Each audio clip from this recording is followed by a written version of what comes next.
Okay, City Clerk, could you take the roll, please? Alderman Ruth Simmons. Here. Alderman Sufferton. Here. Alderman Ravel. Here. Alderman Rainey. Here. Alderman Fleming. Here. Alderman Fisk.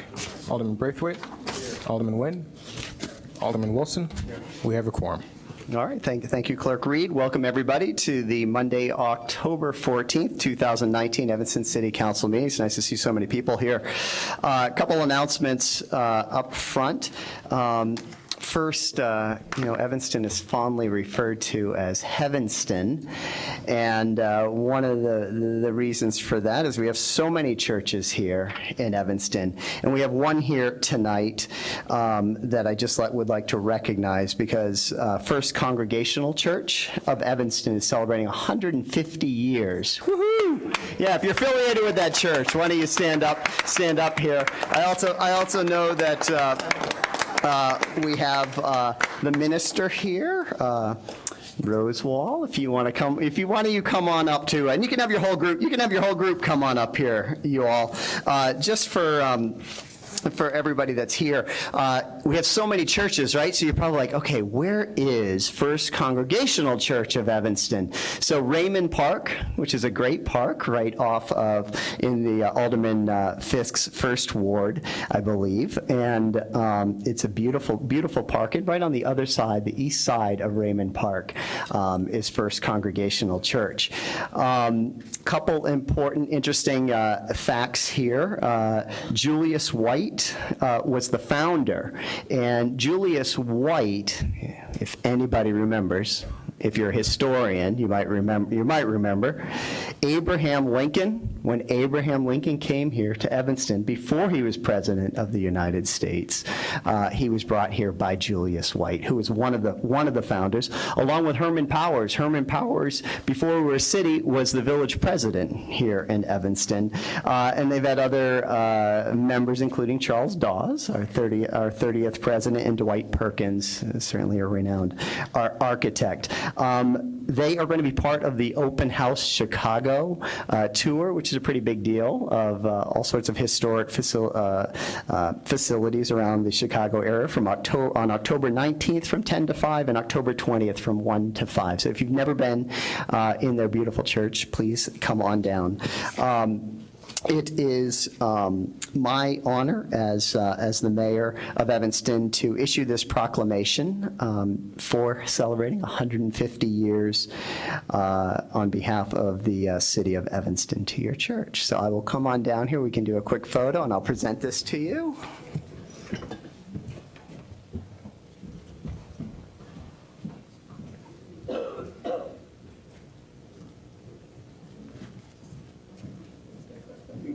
Thank you so much. Of course. Nice to see you.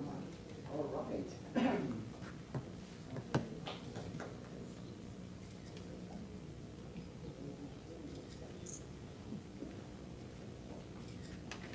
All right, let's give it up for 150 years.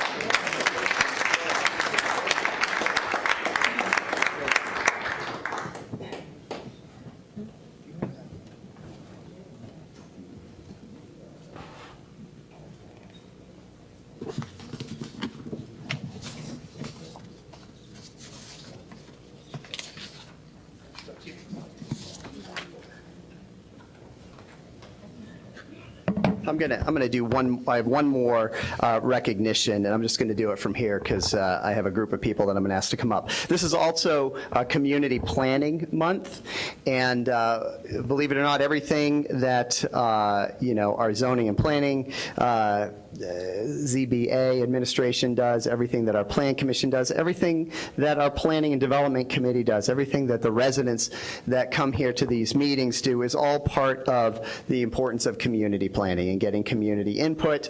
We're never all going to agree on everything, but we certainly try our best to have an inclusive process. And this month is American Planning Month, and It gives us the opportunity to publicly recognize the participation and dedication of members of the planning commissions and other citizen planners who have contributed their time and expertise to the improvement of Evanston. So it is my privilege to recognize this and issue a proclamation, which I'll issue the actual proclamation tomorrow. It'll be given to the city staff. But if there are city staff that are here that are involved in the planning process, would you just stand up so we can recognize you? All right, Carlos. Okay, who else? I know we have some others. They're probably in the back room. Come on out here. I also want to recognize this group of folks because the state conference for the American Planning Association was recently held here in Evanston. It was on September 25th, and on behalf of the city, I and Johanna and other people and her staff accepted the 2019 Implementation Award for the Fountain Square project. And so we have a beautiful plaque here that was awarded to the city of Evanston. Given that this project, Fountain Square, exhibits a visionary approach that was effectively implemented, and I thank everyone who made that project such a success. So come on up here, and we'll present this to the city staff.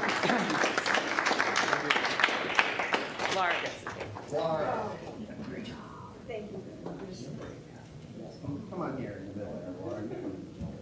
Hold that up. All right.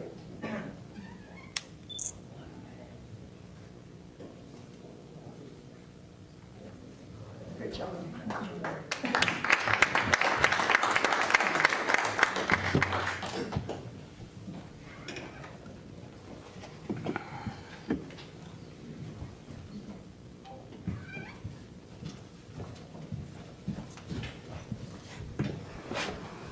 Okay, that includes my announcements and all my proclamations for this week.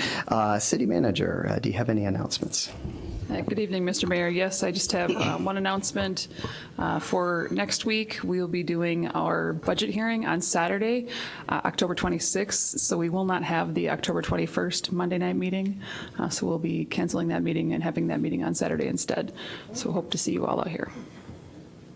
All right, terrific. So that's Saturday, October 24th?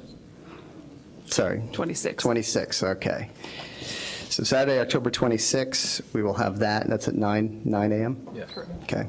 All right.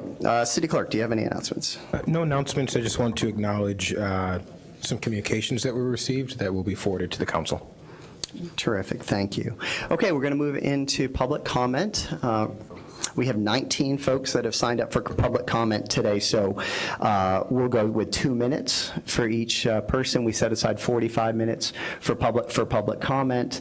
Clerk Reed will keep track of the time, and if you hear the buzzer go off, I may look you in the eyes and say, Mary or Bob, could you wrap up in 10 seconds? And I appreciate you wrapping up in 10 seconds, okay? Yes, sir. 45 divided by 19. Yes, you're right. You're right.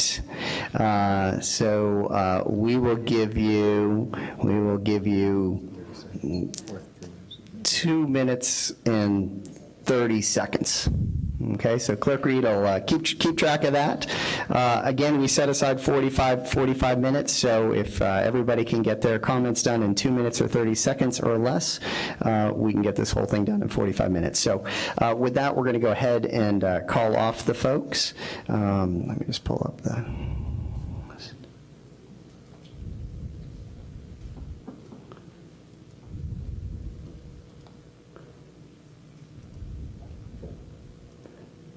Okay.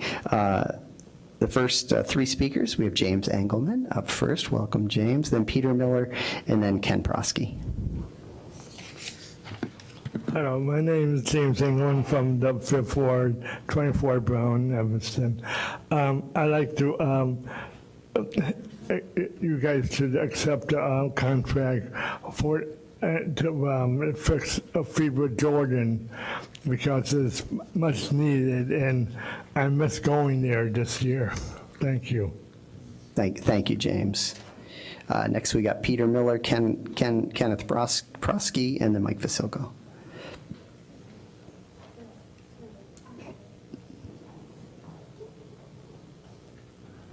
Good evening, ladies and gentlemen. Thank you for the opportunity to speak. My name is Peter Miller. I live at 2354 Ridge Avenue in Evanston. I distributed a memorandum to you and to all of you last week, and I know that some of you acknowledged it. I appreciate your having looked it over. I'm just going to summarize the main points. I represent 36 neighbors of 2404 Ridge. I'm speaking to the agenda item SP1. We respectfully urge the City Council to uphold the judgment of the Preservation Commission when they denied a certificate of appropriateness to unauthorized alterations to the exterior of the historic barn at 2404 Ridge.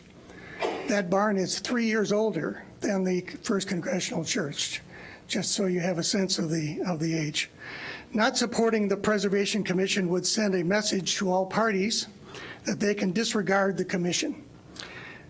We urge you not to reward the developer for flouting the terms of the commission's initial grant of a certificate of appropriateness in 1997.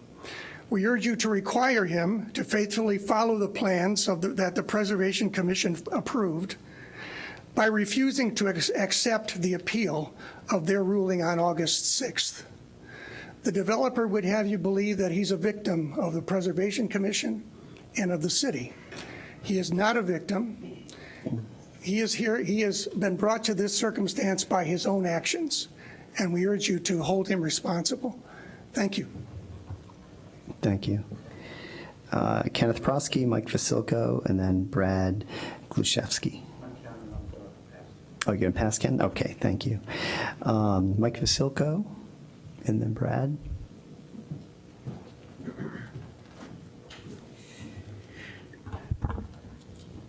Mike Vasilko, 2728 Reese. I'd like some clarification. Maybe Erica was talking about the 26th being a town hall style meeting, but there's been some emails back and forth between me and Alderman Suffredin. I'd just like clarification that we'd like town hall meetings to begin tonight if possible, and as many town hall meetings about the budget as possible going forward. So really do ask the mayor, Erica, and others to clarify that. The Rules Committee made a unilateral decision last week to select GovHR USA as the city manager search firm. That decision needs to be revisited. I've come to find that there's a lot of ex-city employees that apparently go to that firm and get hired. Sounds like, well, it doesn't sound like a good situation to me. And there were other firms with less expensive proposals that should have been interviewed. And for some reason, the Rules Committee voted not to do that. So that decision should be revisited. I also ask that you don't condemn the neighborhood around Northwestern Wall Shrine Arena because you might see entertainment tax revenue dollars. Don't sell out that community, please. I attended Reclaim Evanston's meeting last night.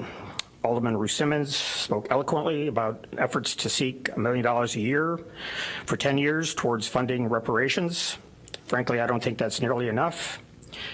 The fact is that if the city didn't waste so much money on projects like the Robert Crown Center, $20 million, $8 million in park lawsuits, millions of dollars of staff lawsuits, millions of dollars of consultants and change orders for consultants and contractors, you would have the money, tens of millions of dollars a year for reparations, affordable housing, and other real livability programs to address all of Evanston's residents equally. So I ask that you do that you approach the people that should have been paying for Robert Crown, who pushed the issue on 2 sheets of ice that cost us $20 million more than we should have had to pay, and use the extra money that you got from the bonds and put that towards Alderman Ruth Simmons' reparations fund. Our time's up, Mike. Just one other question about Robert Crown. Bully and Andrews, are they being penalized for missing their scheduled dates for over a month? Apparently, they're proposing an extension by over a month. I thought there was a penalty clause. And are they also going to be penalized for missing their MWEBE participation and their local employment program requirement participation? I believe these were penalties that should have been imposed and would help us pay for that building. Thank you very much. All right, thank you, Mike. Brad, then Carla Sutton, then Beth Stair. Good evening, everyone. My name is Brad Gluszewski, and I live at 1570 Oak Avenue in the 4th Ward. I know a few of you know who I am. I've heard some comments that were made to other members of the community. If you remember, I spoke about my building. Within an hour of getting home, my building caught on fire again. Once again, the elevators worked off on unusual, including calls to 911, including a fire captain who said, "I don't know why the city won't take action. There's no way these elevators are going to work anytime soon, and they are not safe." Bed bugs are in our elevator, bugs in through cracks in the buildings, walls, window frames. People are having water issues, including rashes. Heating issues. Half our building is 100 degrees, the other has no heat at all. Harassment from the owner, and the list goes on and on. Why does the city of Evanston have codes if they're not going to enforce them? I have the Freedom of Information Act records. My building hasn't passed one in years, yet no action has been taken. I'm going to take the liberty to say this is probably not only Wesley Realty's getting away with this. Evanston loves to talk about equity and the way they treat their citizens. However, I fail to see this. From residents living in poor conditions the city refuses to take action on, catering to Northwestern at the expense of residents and local businesses, or amassing debt to create a recreation center for an outside hockey team, while my girlfriend has told me, who works in special rec, there's been very little consideration of their needs or their concerns brought into this. This council's beholden to big business and powerful interests at the expense of its citizens. I've also heard from multiple reliable sources, Al Belmonte and Wesley Realty have many friends in the city council and throughout the town, and that's why they're getting away with it. Otherwise, I don't know why a town official anytime complains would take no record of it and directly call Al Belmonte, giving away the resident's name. Not just me, this has happened too. The lack of action with multiple failed years, numerous complaints, 911 calls for theft, gas leaks, trapped people. It's going to only mean one thing. Either the employees in the town councils refusing to take action due to Lord knows level of corruption, or there's a large amount of ineptitude among the city employees that needs to be brought to attention. Will it take someone in my building being killed, seriously hurt before someone wants to take action? Have any of you, since I spoke last time, looked up the records for my building? Even though multiple people took my number, including a fire official, my alderman has my number and email. No one's contacted me. I would love to know why that is. Evanston should be on notice. This is not acceptable. We should no longer be neglected at the benefit of outside corporate interests. This town, its employees, especially the city council, should be ashamed of the lack of action they've taken. Silent no more. What word are you? Thank you, Brad. Okay. Carla Sutton, Ms. Carlos, come on up, Carlos, and then Beth Stair, then Betty Esther.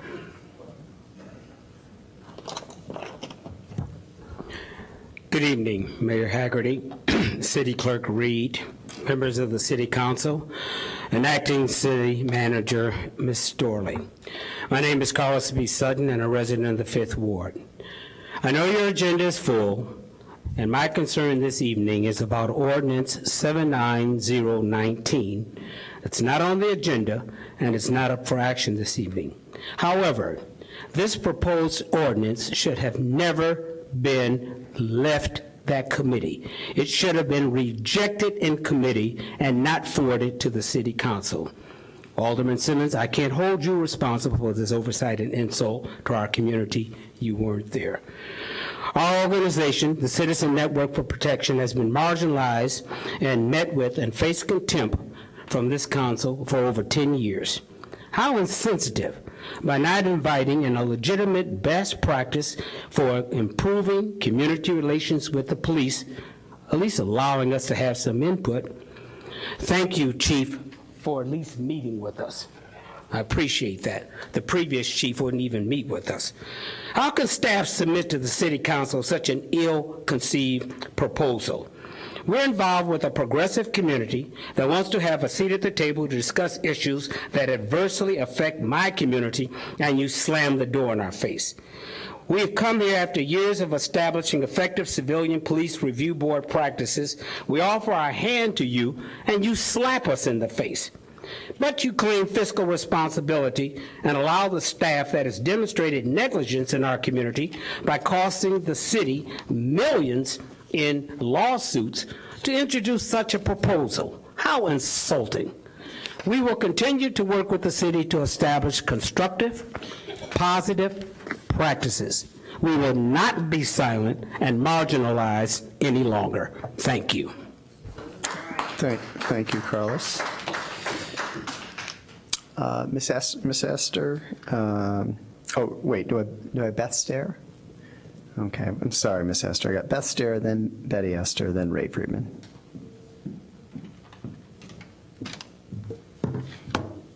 Hello. Thanks for hearing me today. I'm Beth Stare in the 9th Ward. On June 10th, you voted unanimously to adopt a resolution affirming the city's commitment to end structural racism and achieve racial equity. In the spirit of your commitment, I would like to bring to your attention some activity at the Ridgeville Park District. As you know, the Ridgeville Park District is separate from the City of Evanston Parks and Rec, and it has its own separate taxing authority. Residents within the district pay taxes to both Evanston Parks and Rec and Ridgeville Park District.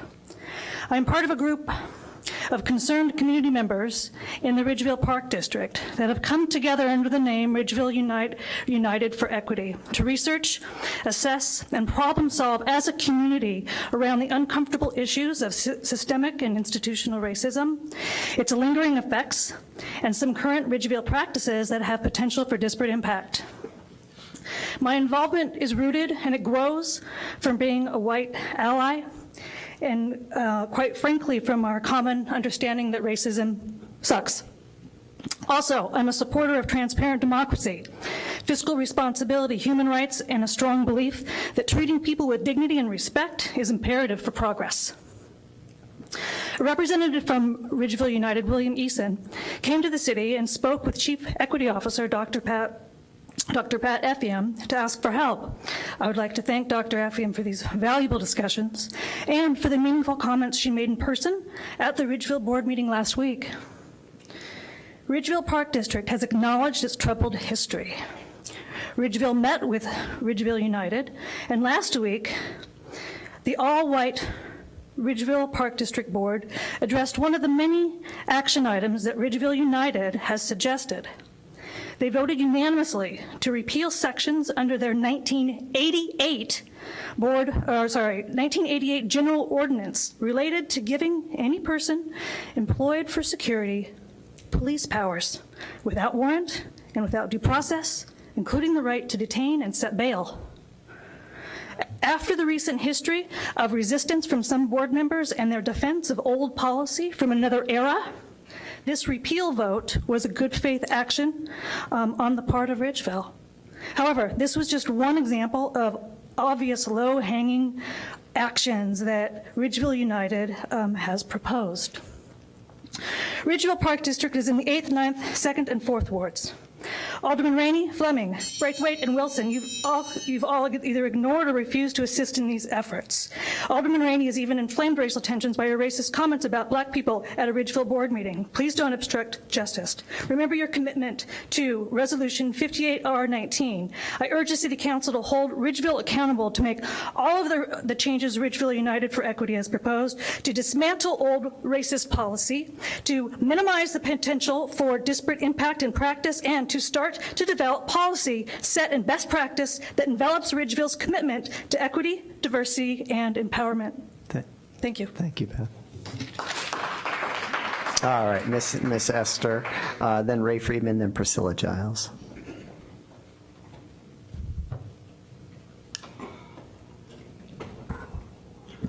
Good evening. Wednesday, October the 9th, 2019, 7:52 p.m. Betty, can you read this note? About 30-plus years ago, a brilliant black attorney, long dead, too young, Wayne Anderson and I and others tried to get the then city council to appoint a citizen board to review police brutality, and it still hasn't happened.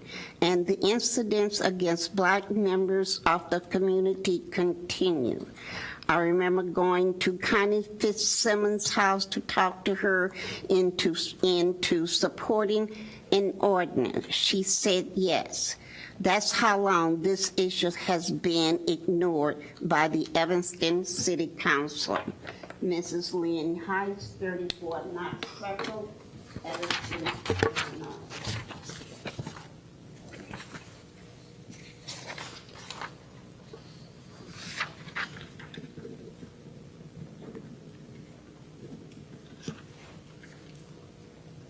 You have 2 minutes. You may continue your comments. I can pass it all up. There we go. And in reference to Mr. Sutton's statement, which I agree with wholeheartedly, it was kind of disappointing and kind of mixed. Say, why was it, you held it September meeting to make changes so that it could be moved out of the committee in the October meeting so the city council could vote it on it this month so that it would be ready to be implemented in January the 1st. You did not choose to do that. I do not know why, but I'm hoping that somebody saw it and read it again and say, no, we can't put this forward. And then, but we don't know, you don't talk to us, you don't send out a little notice or anything, but that proposed or committee, commission, review board that you have proposed should not go forward. It's one that has set us back and would set us back beyond 2008. The people who had voted then and brought to you is better than what you have now before you. Thank you. Thank you, Ms. Esther. Ray, come on up. Ray Friedman, then Priscilla Giles, and Barbara Janes. Good evening, everyone. Ray Friedman, 2nd Ward. First, I have a question, our Alderman, Peter. I was wondering when, if at all, you're going to have a zoning ordinance that's a proper zoning ordinance for that 16-unit building that we've been asking about for 2 years now. Because the ordinance covers inclusionary housing, as you know, which it is not. So the building should never have been built with that ordinance. So first, I'd like to thank Alderman Simmons for a spirited 5th Ward meeting, having discussions and input from several residents, not about the budget, but about zoning and possible projects in the 5th Ward. But residents got to ask questions, get questions answered. It was appreciated. Next, I'd like to thank Alderman Revelle and Alderman Suffredin for having a spirited 6th and 7th Ward meeting where we could talk about safety, had a discussion, and thanks to Hitesh and Katie for answering budget questions. Even though I had seen Kate's presentation several times, it was refreshing and enlightening to actually have this budget discussion with Alderman Revelle and Suffredin and Hitesh and Katie. So my question is, when will the residents have a budget discussion with the other 7 aldermen and mayor and acting city manager? Before the budget's passed, of course. So the city budget is about the residents, right? City services, taxes, expenses, income, etc. Shouldn't we all have budget discussions and all residents who are interested be involved with those discussions? many of us are concerned, want to be involved, but we're not involved with these budget discussions. You say there's a discussion Saturday the 26th. Is that a discussion with residents or just amongst yourselves? And is that the only discussion that you're planning on having? So, last, with all due respect and civility and proper decorum, the budget is not just about you, it's about all of us. Thank you. Thank you, Ray.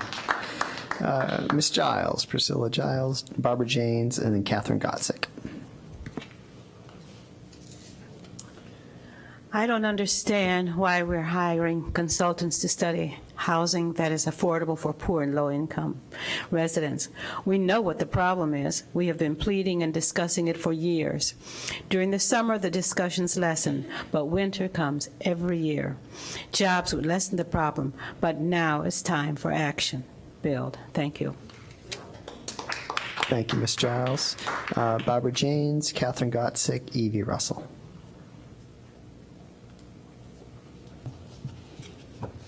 Well, since you are being presented the budget tonight, I want to tell you a way you can find some pretty easy money.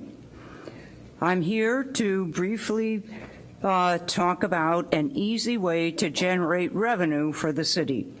We have not asked a lot of people to come tonight, but there are many others out there ready and willing to speak to you and urging you to make Lincoln Street Beach the dog beach.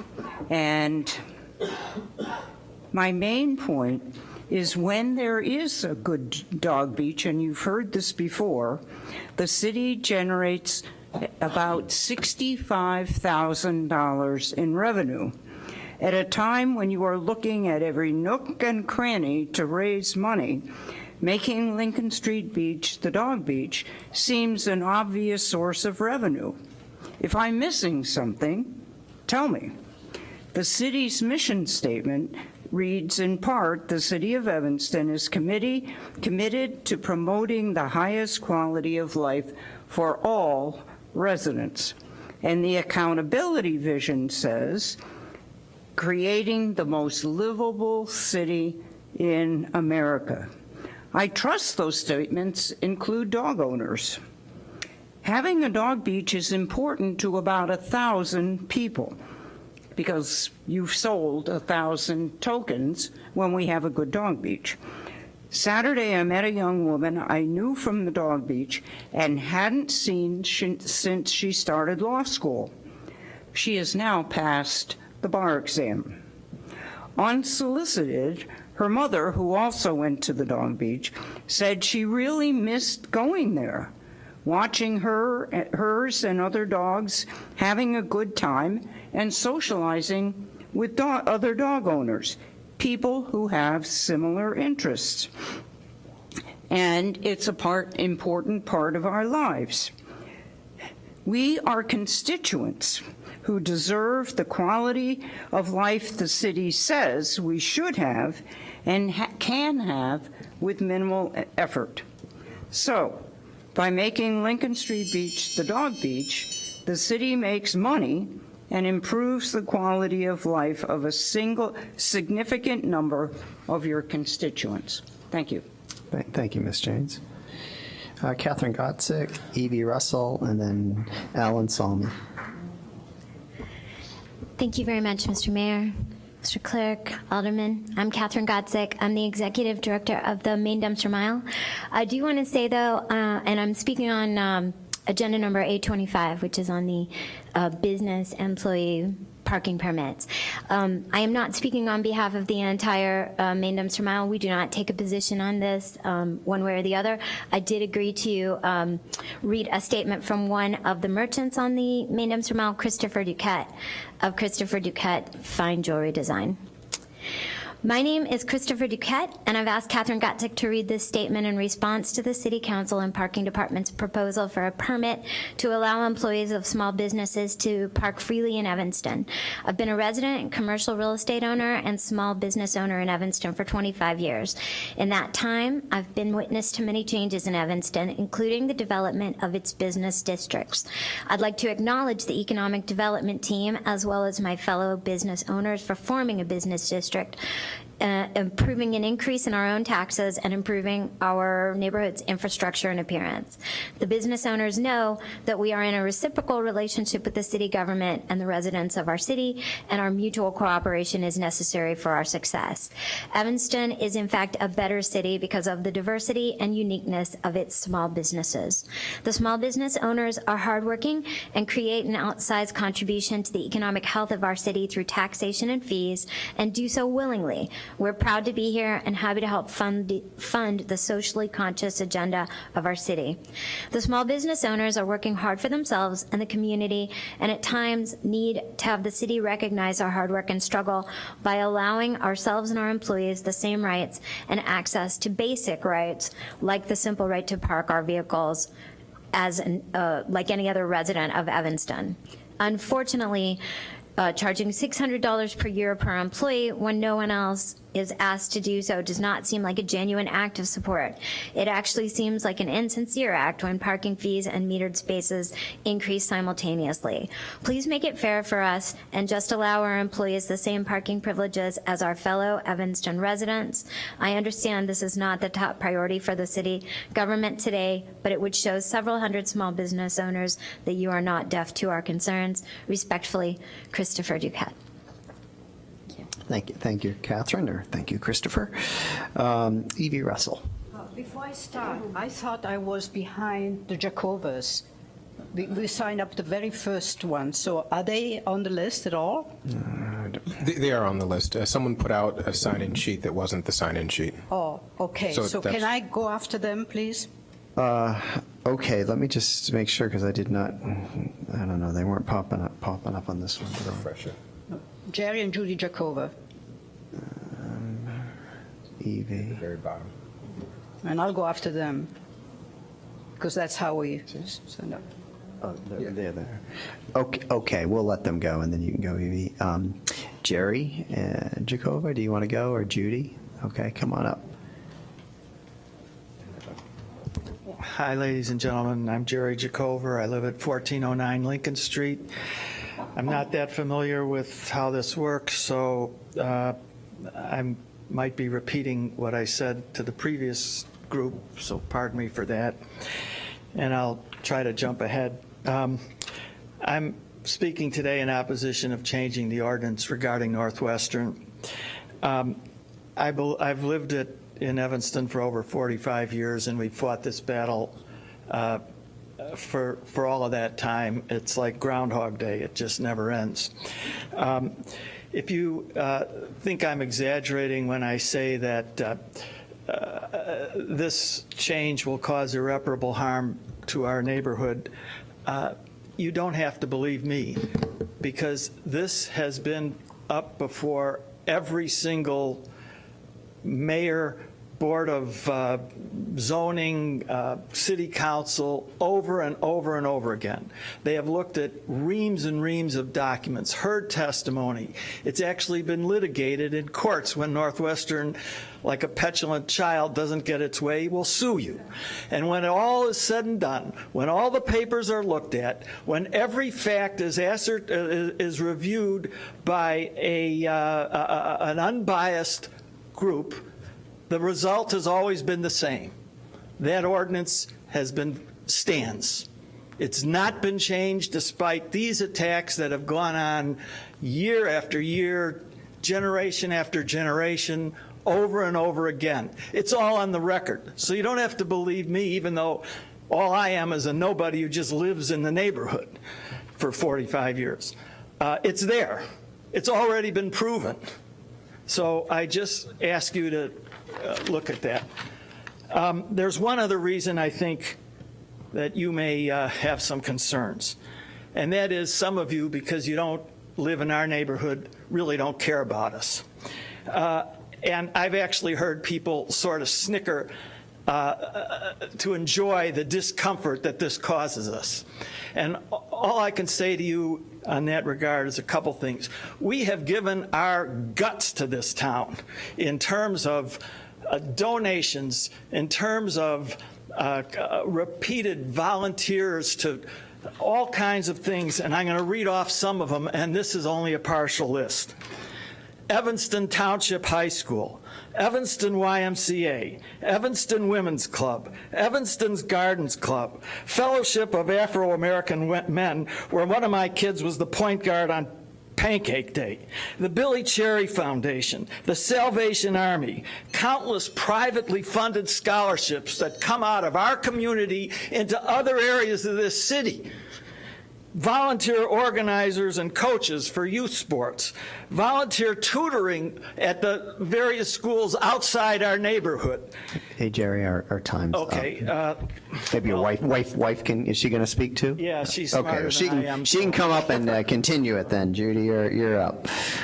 Unless you have a different point of view, Judy, that would be interesting. Well, I'll read what I said before.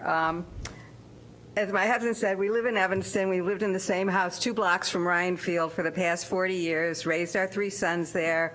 I've been PTA president at Orrington, Haven, and ETHS at various times, volunteered with Haven Help Us, helped found and run Bravo Arts at ETHS, and currently volunteer with the Women's Club of Evanston, which raises thousands of dollars for the community of Evanston.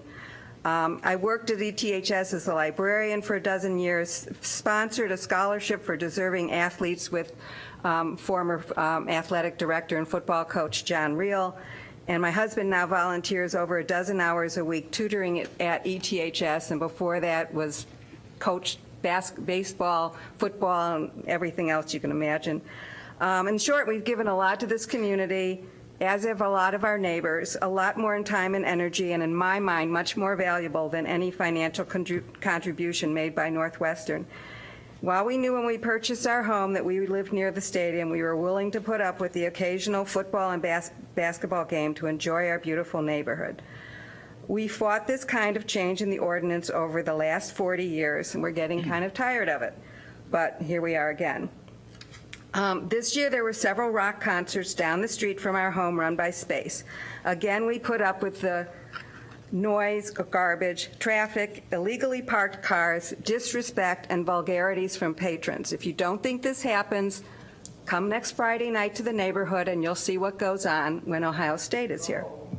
I took a picture of a pile of garbage near my home that remained days after the last concert and sent it to my alderperson, Ms. Revelle, who passed it on to the Space people. They responded that they did their, quote, best to make sure that everything was cleaned up and that there was no trouble. This only goes to prove my point. Even your best is not good enough with these kinds of activities. Thanks. Thank you, Judy. All right, Evie Russell, then Ellen Salmi, and then Terry Reed. I'm Evie Russell again. A couple of things that Jerry didn't get to say that he said earlier.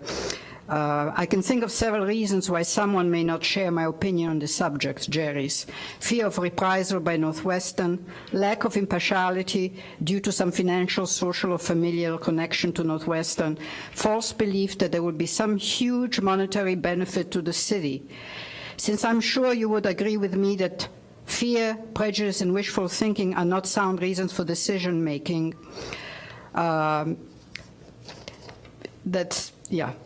In short, I suspect that turning your back on our neighborhood in its time of need will undoubtedly have unintended consequences that will adversely affect the entire city.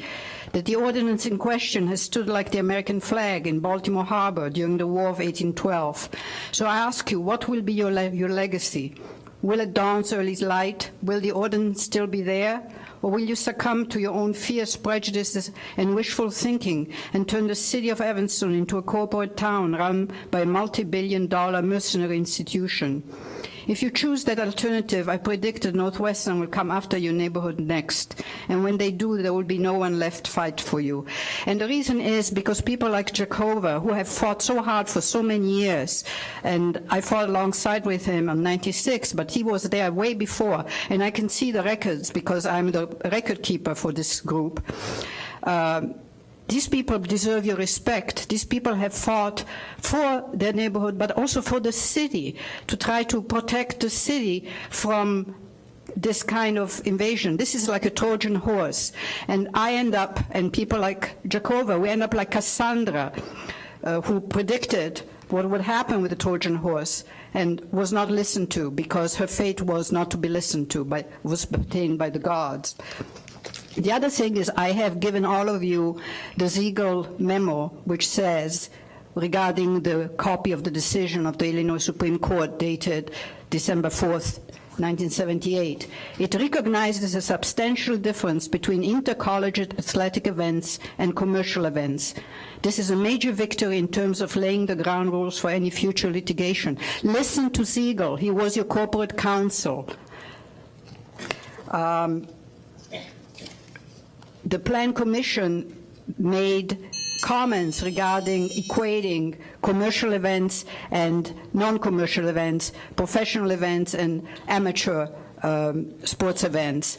They're not the same. The Supreme Court specified this and ruled on this. So who is right, the Illinois Supreme Court or what the Plan Commission said because they knew no better? Thank you, Ms. Russell. Okay, Alan Salmi. Come on up, Alan. Then Terry Reed, and then we're going to go with Doreen Price. Hi there. Hi. My name is Alan Salmi. About 5 years ago, I almost died. I had my third open heart surgery, my first brain surgery. I was in Loyola University ICU for a month. I was in a rehab place for another month. I was in a nursing home for 6 months with awful food. And the solution to that is people take pity on you when you show your food on Facebook and they order out Chinese. Found myself in Evanston after a program for people getting out of hospitals and out of nursing homes because my condo had been sold because I was ill. And I wound up at 1570 Oak Avenue. Does that sound familiar? That's the same building that Brad talked about earlier. I was shown one apartment, and I said, okay, I guess this will be all right. And they told me, no, they gave me a second one. And I thought that was a little bit odd that they changed things. Apparently, the first one went through the HUD clearance. The second one, though, had an electric cord from the wall socket all the way to my refrigerator, clearly against code. And I was thinking, well, they probably pulled a fast one on HUD. And I did get them to put in a wall socket for proper grounding and everything. That was my first indication that things were bad. Last December, we had the elevators in the building out for 5 days. Thankfully, I'm only on the second floor, and it's sort of good exercise for me to take the steps. But I called up the city, and yes, I am the one where the city person had called Wesley Realty and told them who it was who had complained to the city. A city worker outed me, opening me up for possible retribution. Now, I called up, that person left a scathing message on their machine and talked to their boss, and the boss said, well, obviously you really shouldn't tell people when somebody complains to the city who it was. But I actually got a call from Al, what's his name, about 20 minutes after the city person had called me saying, oh yeah, we heard about this and we talked to them. So since then, I've found out about the bed bug infestation that's happened periodically on the 4th floor, the back doors which don't securely lock. You know, please folks, There are other disabled people in this building, okay? They are placed there because of the need for things. You know, I spent my life as a medical social worker and then as a psychotherapist. I'm disabled now because of what happened to me, because I had an infection on my heart valve that broke off, went up to my brain. Okay, I want a safe place to be where I don't fear the landlord. And I want a place where when they get $14 million a year in rent, which is what one of my neighbors had estimated, they can at least fix the damn elevators so people on the 8th floor don't have to walk all the way up. Thank you. And people just enforce things. Thank you, Alan. All right. Terry Reed. Is Terry Reed here? All right, so Terry's not here. Let's go with Doreen Price and then Rick Schweitzer. Oh, Darlene Cannon. Sir, I just want to say I honor your courage and what you're trying to do, and you're curing a lot more people than you think you are by bringing out these things that affect so many. So thank you. In terms of what I'll be speaking, it was sort of listening to others and amplifying a couple of the issues. I agree, obviously, with everything that's been said. With regard to Northwestern, we're talking about legal issues, possibly the community, who knows, okay? So that brings to thought about our legal department. In terms of what's happened before, I really think we're ready to try a different approach. And we need to have a legal department looked at in terms of how much it costs us and monitor them in terms of having the separate fees and costs associated with legal separated from administrative costs, which kind of makes it look like administrative costs or Erica spending money like, wahoo, I got money. There's a disconnect there, and it should reflect good on the city manager and perhaps poorly on what we should expect from a law department. And we should seriously, we have a number of lawyers on this committee, on the council. We should seriously reevaluate the type of lawyers we want, just like the city manager that we're going to have. And then that goes with, and Erica, you're awesome, so it's not from a complaint, for sure. In terms of the process, I agree wholeheartedly that the process shortcut in terms of the opportunity to get the city manager we want, whether it's Erica or whatever, through a process, that it must represent the composition of the community. That rule was passed after the decision was made as to having this all fellow former employees make up that management system and all of one color as opposed to representative of the community. I'd say that alone argues that we should rethink this and get a commission that will look at the best qualities with regard to equity, because it's a slow start if we keep bringing up the same problems at the very beginning, and what happens at the beginning only gets amplified. The direction of the course we go on will go further away rather than closer to where we want to be. That's it. Thank you, Doreen. We've got two final speakers. Rick Schweitzer. Come on up, Rick. And then the last one will be Darlene Cannon.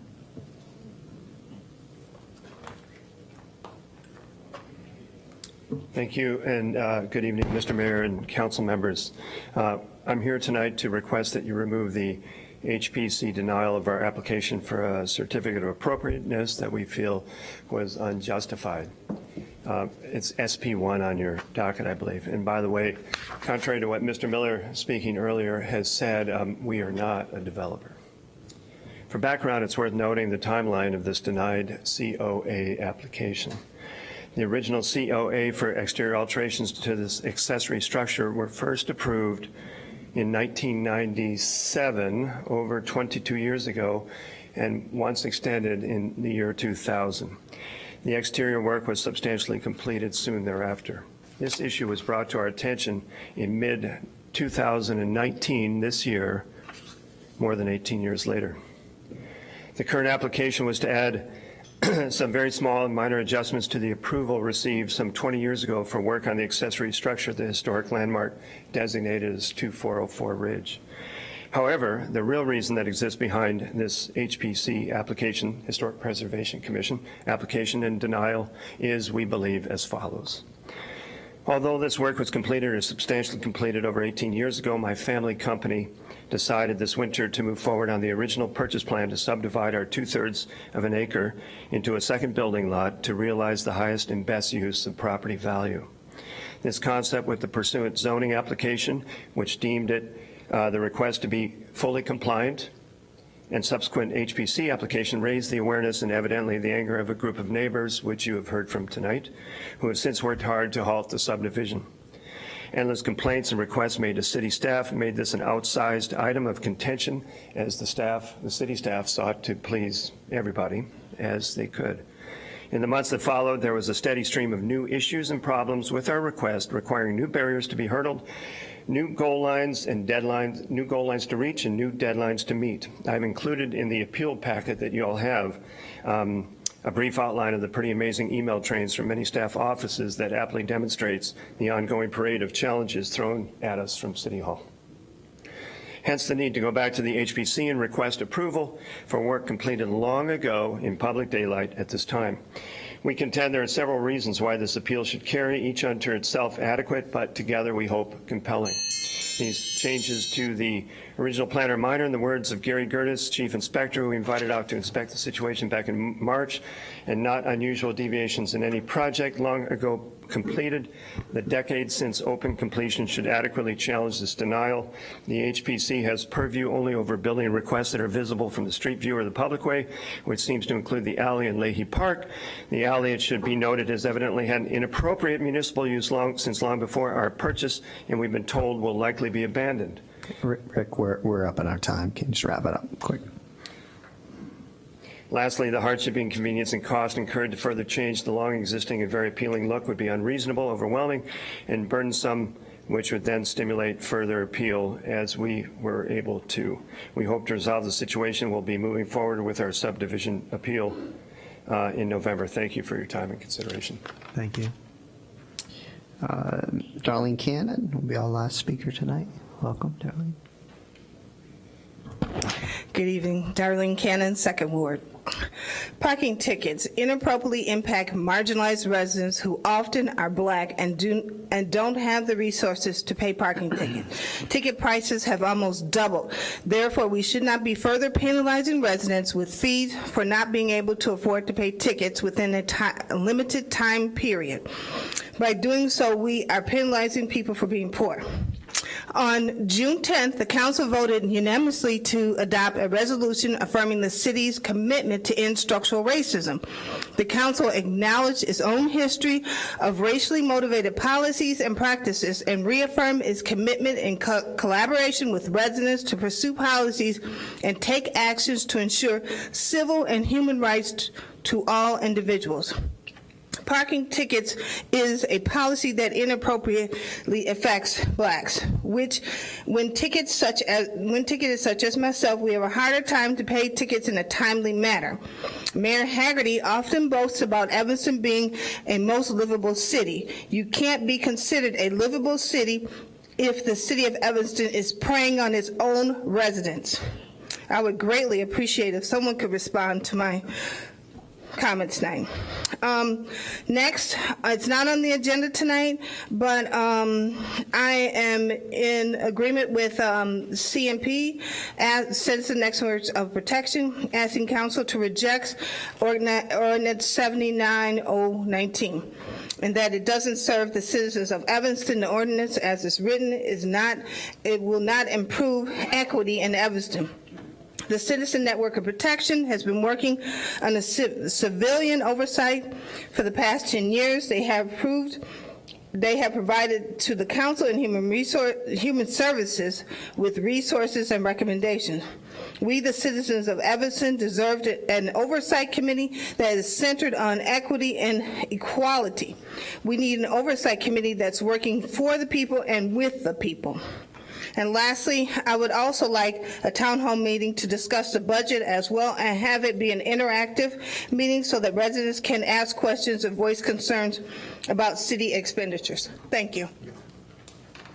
Thank you, Darlene. Okay. All right, you change your mind since you're signed up, Kenneth. Come on, you'll wrap it up for us tonight. Yeah. I don't have a script. I don't That's have okay. any statistics to show you. But I was going to save this for next meeting, but I thought I might as well let other people talk, and I'll tell you this little story now. A few weeks ago, I told you the story about how I discontinued my guitar lessons at Hog-Eye because I couldn't get there and get back. Well, here's another story. In 1985, let me back up a little bit. I started out living in Evanston in the first ward for a couple of years. Then I lived in the third ward for 7 years, and now for 34 years I've lived in the seventh ward. But at that time, we were about to buy our home in 1985 in the seventh ward. We found what we thought was the home of our dreams, but it was right next to a parking lot and a big football stadium and a sports complex. We were concerned. We had heard about the Bears football game. We had heard about and what happened. We had heard about the Beach Boys concert in 1975. We had heard about the horse show in 1975 and all of these events and the outrage that it caused in the neighborhood. And I was concerned, but I liked the house. So I decided, somebody told me I should call somebody at Northwestern, and they put me in touch with a lady named Lucille Krasnow. Some of you may know her, but it turns out she wasn't in that day. And they referred me, whoever answered referred me to Lee Ellis. Lee Ellis was the Senior Vice President of Business and Administration, I believe. And I asked him some questions about what kinds of events would be happening here, and he told me, Ken, you don't have to worry about those events. They cause such tremendous outrage in the neighborhood. We're never going to do those kinds of things again. You should buy your house. There's going to be 6 football games, and there's a lot of tailgating, and it's going to be loud. But if you can live with that, and if you can live with the 15 basketball games and the parking and all the congestion, that's about it. That's as bad as it's going to get. We're never even going to have a Notre Dame game here. Well, we already had that. And we're looking at a Friday night game coming up in a few weeks, or this week, I guess. So we bought the house on that good faith that there wouldn't be any profession. He said that we can't do it anyway because we're not allowed to because of the zoning code. And I trusted him on that. I felt really good about it, and we bought the house. Since then, there have been several changes in government leadership, in Northwestern's leadership. But the zoning code is still there, and we still like to trust in it that you'll honor that it is what it is and not change it and allow this pro sports event to happen. Thank you. Thank you, Ken. All right. Okay, so now we're going to move on to the agenda. I'm going to give the mic to Clerk Reed for 1 minute because somebody had come up, I think it was Ms. Cannon at the end, and there had been a recent FOIA request. So if you did you want to share that? I'll let you share that. Certainly. The information I shared with the mayor in response to Ms. Cannon's comments was that there's a FOIA that has come through to get information on how many boots were issued in the city, and since the council has changed the boot eligibility and the ticket prices, the number of boots issued has more than doubled just this year alone since the policy took effect. Okay, all right, thank you, Clerk Reed. Okay, we're going to now move on to special orders of business. SP1 is an application for appeal to the City Council of the Preservation Commission decision denying the certificate of appropriateness for 2404 Ridge Avenue.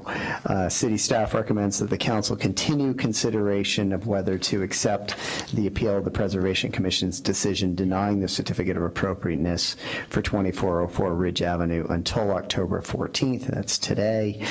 This was the same wording that had been on here 2 weeks ago.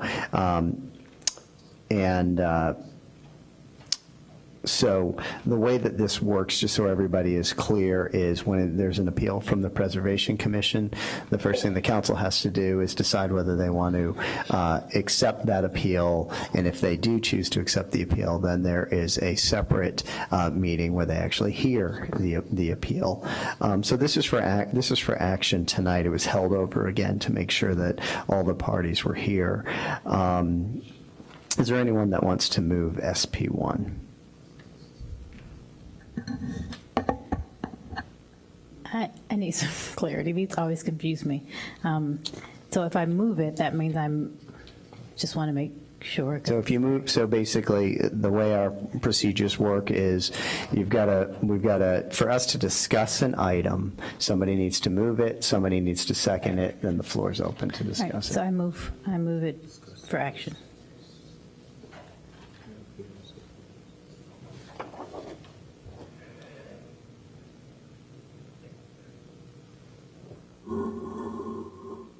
Did you want to add something, Michelle?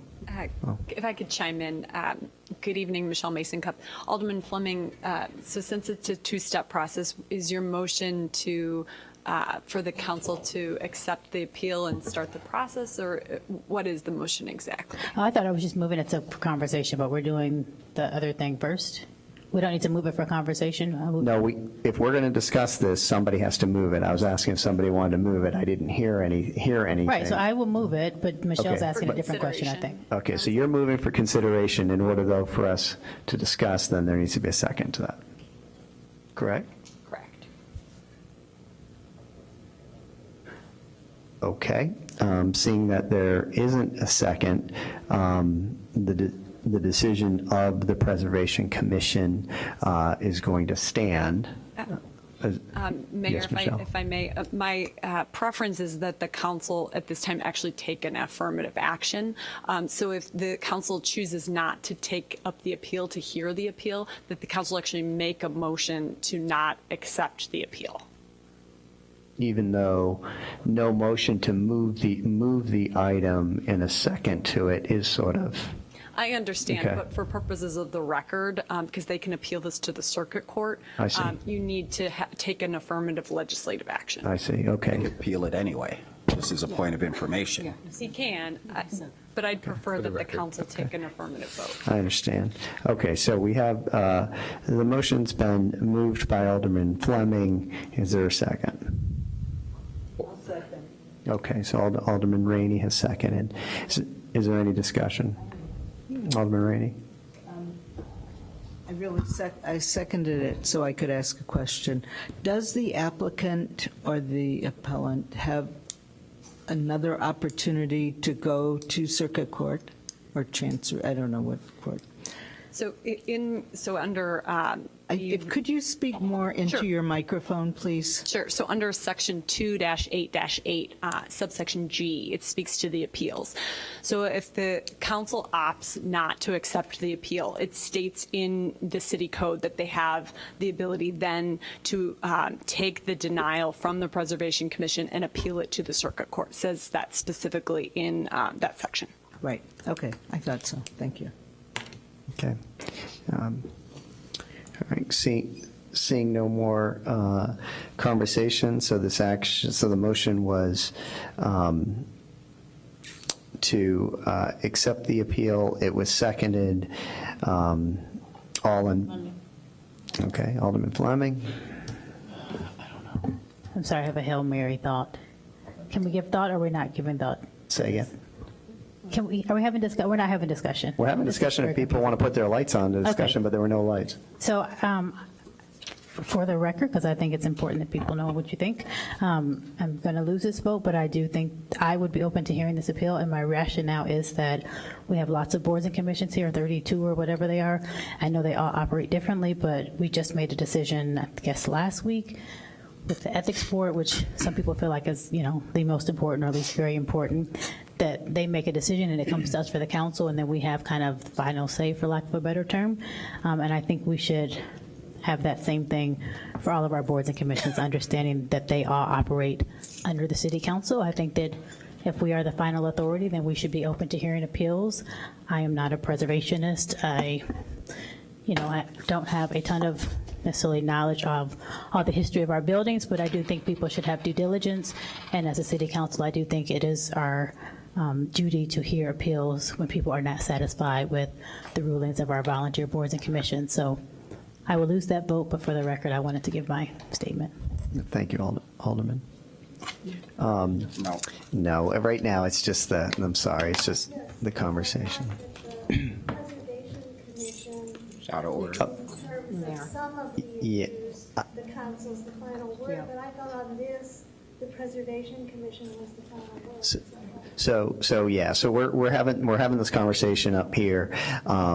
If the council decides to accept the appeal, okay, then the way the rules are, then the council will make the final decision. If they choose not to accept the appeal, that means the decision of the Preservation Commission stands. But then the applicant has additional, appeal rights to, I believe, a court or something like that, Michelle. So, Correct. Did you want to add anything, Michelle? I don't have any more lights on here, so I can go ahead and take a vote. Just for purposes of the record, the motion that you would be voting on is whether or not to accept the appeal. Correct. So if you give a yay vote, you're giving a yay vote to accept the appeal. And to accept the appeal means, in layman's terms, that you would hear from both the applicant and any other. Then there would be the appeal hearing. That so would to speak. actually be the appeal. Correct. So it's a two-step process. We're just in the first step. Okay. Correct. Got it. Everybody clear on that? Okay. So can I just do a voice vote on this? Okay. So all in favor of accepting the appeal? Aye. All opposed? No. All right, so the opposed have it. It looks on an 8-1 vote to not accept the appeal. So that means the decision of the Preservation Commission stands. The applicant has rights to an appeal process, and if they're unclear, they can work with our city. I guess our city attorney can help you with that. It's in the city code. It's under Okay. 288G6. Okay, great. Thank you. All right, we're going to move on to SP2 now. That's the presentation of the 2020 and 2021 budget. And this is for discussion tonight. So this is our first time as a council discussing it. I'm going to turn this over to our interim city manager, Erica Storley, to begin this discussion. Thank you, Mr. Mayor. As you know, we put out the proposed budget on a week ago Friday, and tonight we're going to have our first initial discussion about its contents. We have a short presentation, maybe 15 minutes, and then we'll start going through the topics that you would like to cover in more detail as we start the budget process. I just wanted to give a little overview of also the available meetings that are coming up to discuss the budget. It was mentioned earlier, when can we discuss the budget? There was a joint 6th and 7th ward meeting late last week. There was also a 9th ward meeting where we talked about the budget on Saturday. There's a 8th ward meeting this Wednesday. I'm sure all of this will be covered at Call of the Wards as well. But we have a 3rd ward meeting next Thursday. 5th and 2nd ward budget will both be covered at their meetings in November. And then, of course, you're having a town hall meeting in November as well. So with that, I'm going to start out the presentation. You want to get the lights? Or I have, never mind, sorry. Okay, so this is the first time we're doing a 2-year budget, but in all practicality, we can only levy for 1 single year. So this year, the council will be adopting the levy ordinances for next year, and then we will be rolling over all of the decisions that are made this year into next year's budget, or into the 2021 budget, and then next year we will adopt the levies for that budget. But largely, the decisions that we're making now are sort of trying to set us up to achieve the 2-year budget goals.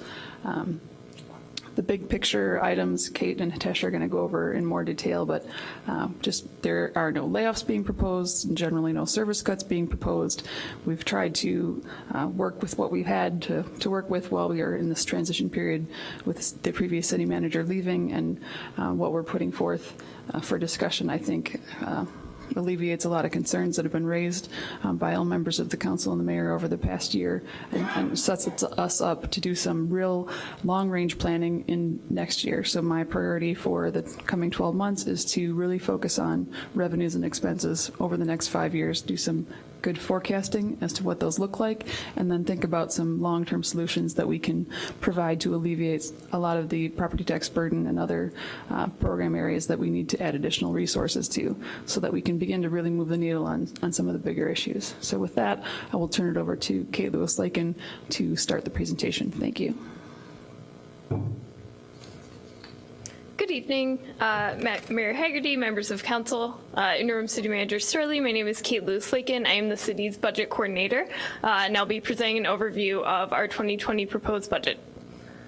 So this first slide just gives an overview. We like to start with this graphic to remind City Council, remind the public that when we're talking about the city's budget, we're not talking about the entire property tax bill that is paid by residents of Evanston. These things often get confused. We know property taxes are a tricky subject and one that has a lot of complications. So we just wanted to start with this graphic showing how that dollar of property tax bills does get split up between the taxing districts. 17% goes to the city of Evanston and an additional 3% to the Evanston Public Library. So between the city and the library, those bodies are receiving about 20% of the property taxes. So just to touch on what Erica just mentioned, Council will adopt a budget and ordinance for and tax levies for the 2020 budget only this year, and we'll keep our eye on 2021 as the year continues and adopt those ordinances next fall. The 2020 total proposed budget at the moment is $317,296,000, and this chart just shows how that is broken up between all of our funds. The city has 38 funds in this budget. The largest of those is, of course, our general fund. This accounts for 37% of our budget, and that fund includes most of the services, the city's core services, including police, fire, public works, parks and recreation, and our health and human services at the moment. Go ahead. So the next two slides we're going to skip through quickly. So these are just showing the totals, proposed revenues, expenses, and fund balances for all of our funds. We included these for reference in the presentation. We can come back to them if there are questions on specific funds, but I'm going to move through those two at the moment. So now we're going to dive into our general fund a bit more. This is usually where much of our conversation around the budget rests. Our 2020 baseline expenses in the general fund are $117 million. This chart just shows how these are split up by department. Our police department is the largest fund in the largest department in the general fund, making up about 34% of our general fund budget. Fire department follows at 21%, and then you can see where the other departments stack up in comparison. This slide shows our baseline revenues in the general fund, $118 million approximately. About 25% of those are coming from property tax revenue directly, and this amount includes both the property taxes that are collected for general purposes and that are collected for police and fire pensions, as those are shown in the general fund and then transferred over to the police and fire pension funds. So those are sort of required to be counted twice in our budget and shown in both funds. The other tax category, making up 47% of our revenue in the general fund, that includes sales tax, both home rule and the state distribution of sales tax, income taxes, which are on a state distribution, and then a number of other of our local taxes are wheel tax, hotel motel tax, amusement tax, most of the other local taxes that we are administering as a municipality on activities in the community. So a few other notes about what our baseline general fund budget includes. It does include the $1.5 million increase in revenue due to the home rule sales tax rate increase that was adopted by City Council on September 23rd. That goes into effect on January 1. It includes an increase of $1.8 million in expenses for salary and wage increases as determined by the union contracts. The city has 4 unions, 2 in the police department, fire department, and AFSCME for many of our public works office workers, including parks and recreation. And as those are settled from 2019 through 2022, it gives us a lot of stability going forward for the next few years about what those personnel expenses look like. We have increases in our health insurance expenses, fairly moderate. They're about 2% next year, but those expenses do go up every year, as well as our IMRF pension contributions. That contribution percentage increased from 2019 through 2020, so that's an expense increase we're seeing as well. And then finally, we have built in increases of about $900,000 in recreation fee revenue, as well as new expenses for the new Robert Crown Community Center. This includes $175,000 of which will be transferred to the new Crown Maintenance Fund. This fund was created as a condition of the Memorandum of Understanding with the Friends of Robert Crown, and will serve as a place where some fund balance can build up to go towards maintenance expenses in the future in that building. So on that Sure. point with the new Robert Crown, expenses are going up, but revenues are going up, and it's a slight net gain to the city. Correct. Okay. Yes. So one of the changes we're proposing making in the budget is to move all of our human services into their own fund.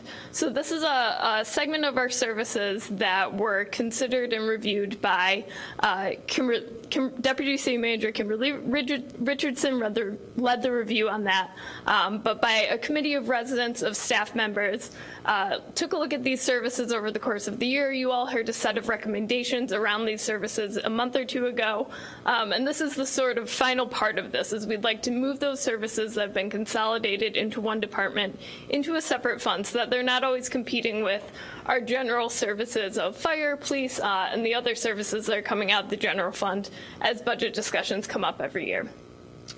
This also includes the addition of 3 FTE as recommended in that review earlier this year. So organizing the fund in this manner will create a dedicated revenue source for these services, and again, separate them from the general operations. So we're gonna move to the next slide, show sort of the numbers behind this change. So the first 4 lines there show what's currently budgeted for the Human Services Fund. Currently, this fund supports our mental health board distribution, our contract with Presence Health to provide mental health and crisis management services, as well as a social worker at the library, and then a few $1,000s for additional program costs. We would propose to add into that fund our existing youth and young adult division, our human services and community health divisions, and then again, these 3 new positions for social services. So the new fund would show as $3.4 million. And the expenses for all of the divisions named are rolling over from last year, plus the addition again of the personnel increases that I mentioned before. The revenues that would be going into this fund, $93,000 would be grant revenue that would be moved from the general fund. There's currently an existing transfer from the library fund to support the social worker at Evanston Public Library. And then we would be proposing a new human services tax levy. So this would be a specific portion of the city's levy that would be going directly into this fund for human services. And that would then completely cover these services in that fund. The bottom line of this, which I'm realizing might not be on the slide, is that we would then be able to reduce the general fund property tax levy, the revenue going in there, by $2.5 million. So this would not be a net increase of 3.3 to our tax levy, it'd be a net increase of about $1 million overall. Go ahead. So looking at the budget balancing worksheet is a tool that we use throughout the budget process to keep track of major changes in our general fund. So all of the numbers sort of presented throughout the budget document in the general fund are our baseline, and then we propose other changes separately from that. So some of the items, the major items on the budget balancing worksheet this year include a $1.5 million contribution to our general fund reserves. This was committed to by City Council last year to do for 3 years. So we're moving forward with the second year of that. Some new revenues that are proposed. We've proposed adding $250,000 in revenue from the recreational cannabis tax. Adding a new self-storage user fee at the rate of 5%. This is a fee that was implemented by Skokie and Lincolnwood recently, and just a way to capture some activity that is not generating, does not hit by sales tax, doesn't generate a large amount of property taxes for the community. Looking to increase our amusement tax rate from 4% to 5%, and then improving some cost recovery for fire department services. And this would be in a way that hits insurance companies and does not go to residents. Additionally, we are looking to increase some of our police and fire overtime expenses and budget those at a more realistic number that matches what we've been seeing and spending over the last 5 years. And then offset that with some other expense reductions or new revenues in those departments. The new revenue primarily being reimbursements from organizations, from community groups for that overtime spending. And then the general fund will also be seeing savings from the new motor fuel tax revenue that will be received from the state. The increase of the gas tax, the city will be receiving up to about $1 million of that, we expect. So we hope to be able to move out expenses from the general fund to that fund. And then just to note some of the changes that are happening to some of the other funds. This is the final year of construction spending on the new Crown Community Center.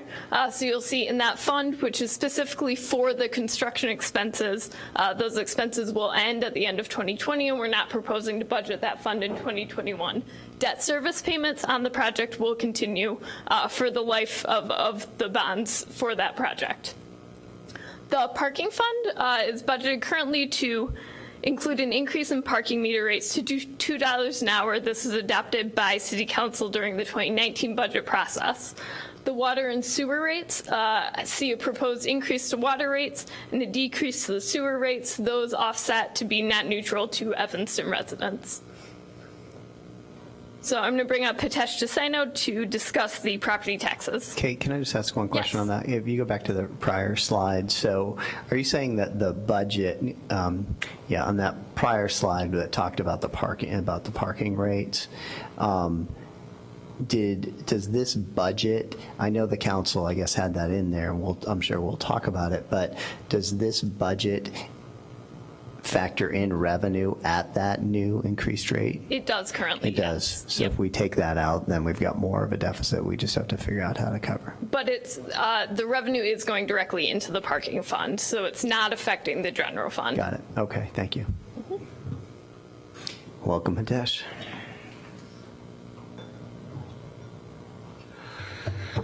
Good evening, Mayor, members of the City Council. So I would just, take on the easy subject of the tax levy. So here's the thing, property tax. It has been the talk of the town, and so many other cities, their township received the tax bills in the last few months. So it's been discussed throughout the Cook County. So the tax levy, what is that? Generally for the residents at home and here, amount of money requested by the city and other taxing bodies.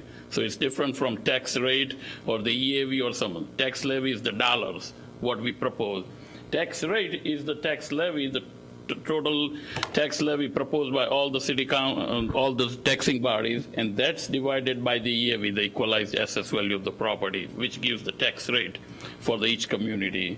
So obviously, generally, if the property value increases, then the increase in the tax levy may not lead to an increase in the rate, and that was our conversation. Everybody got the tax, 2019 assessments sometime in February and March, and general concern among the residents and business was that, okay, my assessment went up by 100%. Does it mean my taxes would go up by 100%? Most likely not.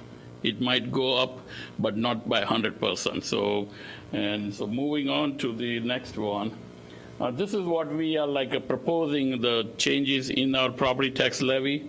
So starting with, if you see the general fund tax levy, and I think Kate touched on that okay, we would be reducing, if you see the proposed change, that the general fund tax levy would go down by $2.5 million because we are moving some of the expenses from general fund into the human service fund. And the next line item is human service fund, where the levy is going up by 3.3. So the net increase is around 1.6% in the tax levy as a total percentage of the total levy. Solid waste fund, I think this is the third year of the increase. I think the City Council adopted this to make this kind of a fund in a positive territory, and I think we might need one more year to where it can generate, and it could be in a good shape. Debt service fund, we have a proposed change of $1.6 million. This is again, there's a Robert Crown 2019 bonds, which would have a debt service of around $600,000, and one of the other series where we refunded the bonds and used the $1 million of savings in the last year.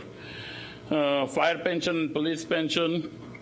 As a part of the pension funding policy, this is where we rely upon the actuarial report, and they come up with the recommended contribution for both the police and fire pension. Because of I think the stock market, this has affected, coupled with the mortality rate assumptions change. So I think the last year, the net increase was almost zero. One of the fund has around 30,000 more, other fund has less. But this year, because of the changes in assumptions, as well as more because of the stock market, I think, that we see almost like a $1.7 million increase in both the pension funds.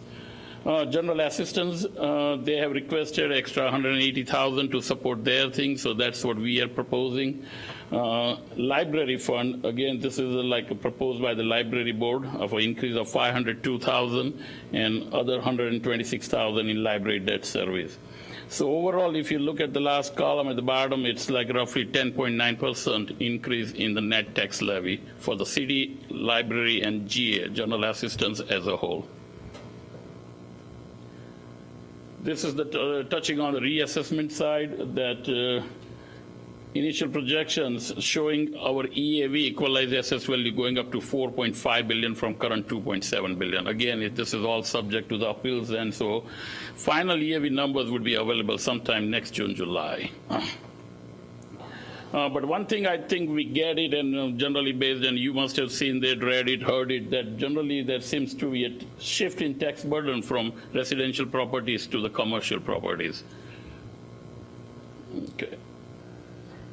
So what we did is like to come up with certain estimates. It's a tough thing, and particularly in the property tax where city doesn't have any control. Is it the county or the Department of Revenue where they control some of the things? But we still come up with like some kind of projection. So we have these actual numbers of 18, I think, which is a budget year 19, as a 2.7 billion EAV. The second year's projection, which is based on the 4.5 billion EAV, which came out recently. And then we came up with third one, where we say, okay, what if we just get the half of that increase? So let's put it somewhere around middle of those two, and it's $3.6 billion in EAV.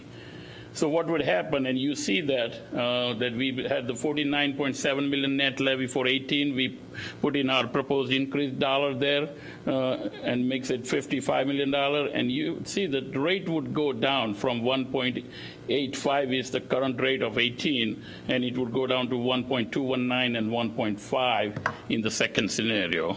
So, and hopefully, yeah, I mean, we can get close to the anywhere between 3.6 and the $4.5 billion in EAV. Moving.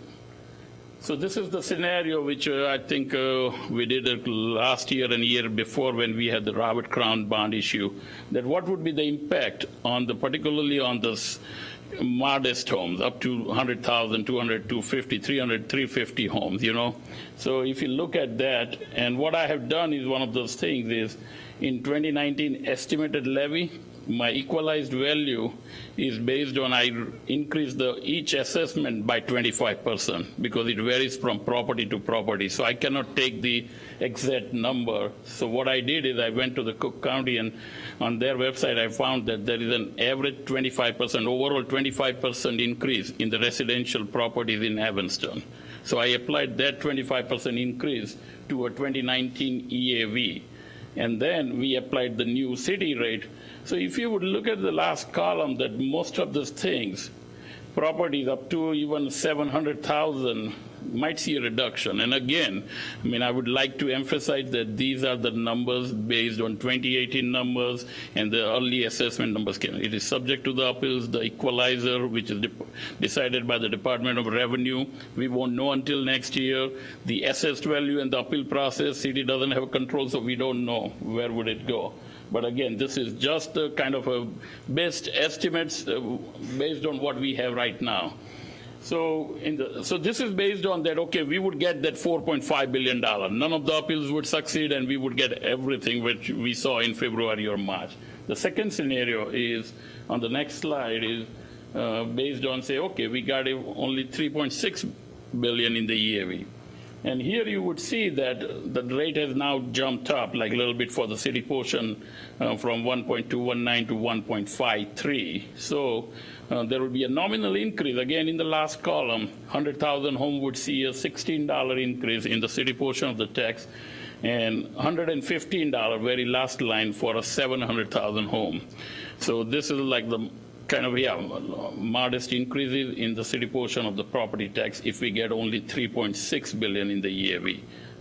I'm sorry, what was your projection in the first one was how much EAV? 4.5 billion. Which is what it is right Which is now what with it no is. changes. And we know with the appeals process, some of that will come down. Right, so then with 3.6 is kind of between 2.7 and 4.5. 2.7 is 18 number. Okay, let's see what other.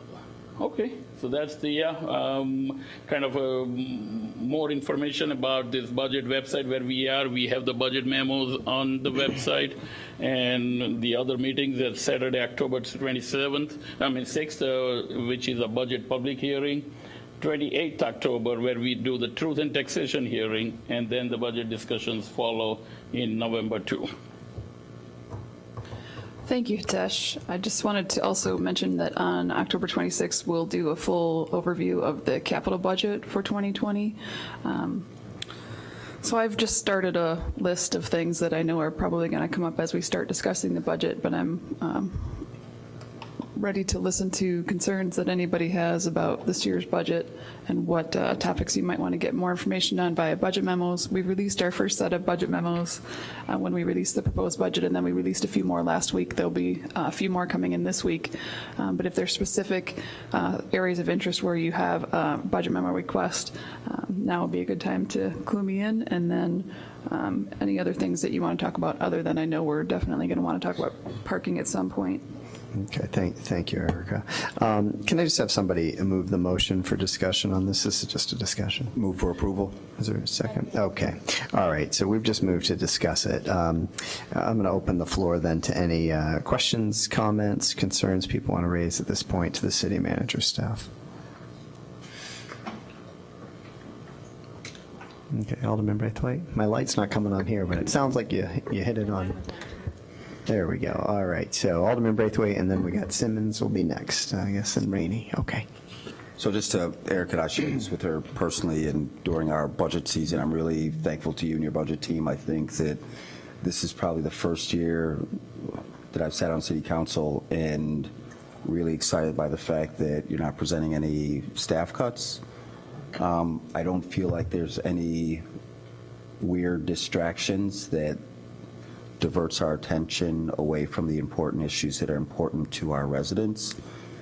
And what else? I felt like I had another comment. I mean, I think for those that spoke before and didn't, were asking about the calendar, when we meet, I mean, that's something we do every single year. I don't see any of them still here. And so they will know that we'll have the same number of meetings that our city staff will tour all of our ward meetings to the folks that are here. In addition to that, we have meetings in other locations. So just thank you. Thank you. Sorry, thank you, Alderman. Alderman Simmons, and then Alderman Rainey. Thank you. And yes to everything Alderman Braithwaite said, especially on the no staff cuts. But about a month ago, we agreed as a council to work towards funding a local reparation, and I don't see where there's any allowance made for that in this budget. One of my colleagues had a fantastic idea that I support. Alderman Rainey had a recommendation that we consider using the new tax revenue from the recreation marijuana use, 100% of that for our reparation, and considering that the impact of over-policing and poor policing as it relates to marijuana use specifically, and that being mostly damaging the black community, I think that it's a appropriate use of those funds as we generate revenue.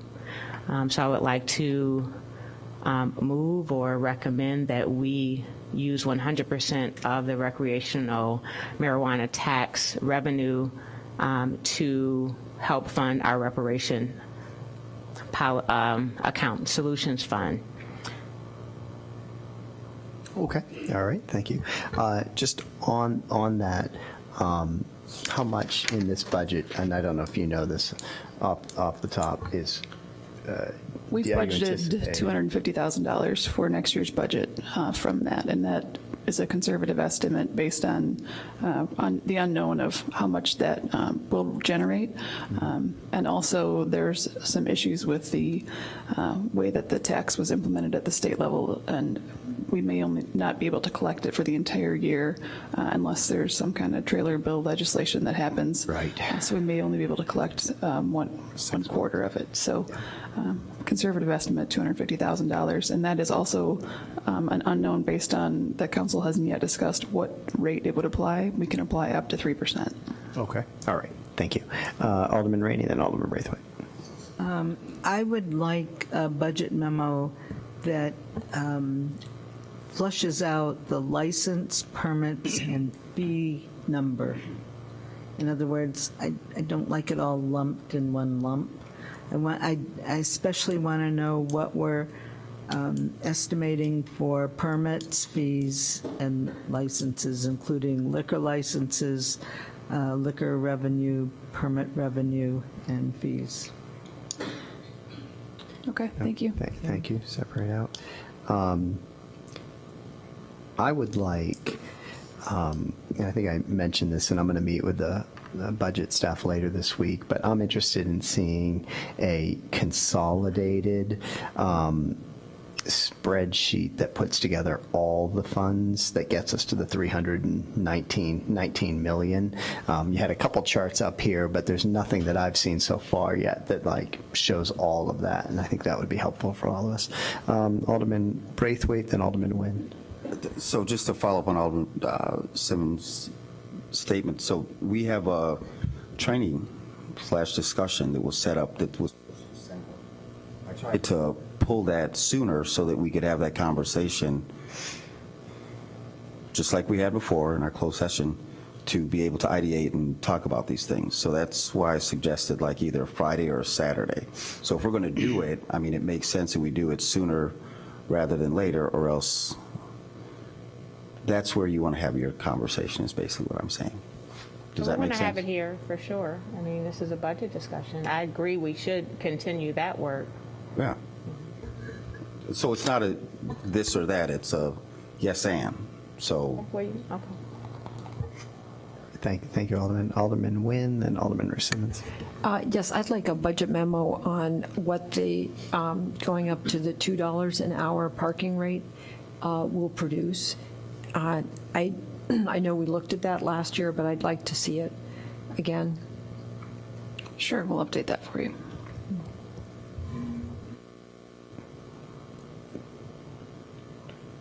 Okay, thank you, Alderman. Alderman Simmons, then Alderman Rubel. Thank you. Back to funding the reparation policy. We currently have identified $1.5 million for our reserve account, and I've asked that if reducing that to $1 million would in any way impact negatively our rating, and I think I was told that it will not. I would like to look at how that would impact our rating and if we could use a portion of the reserve to fund our reparation work. All right, thank you. Alderman Rubel. Going back to Alderman Nguyen's motion about a budget memo on the parking, I'd like it to be pretty detailed.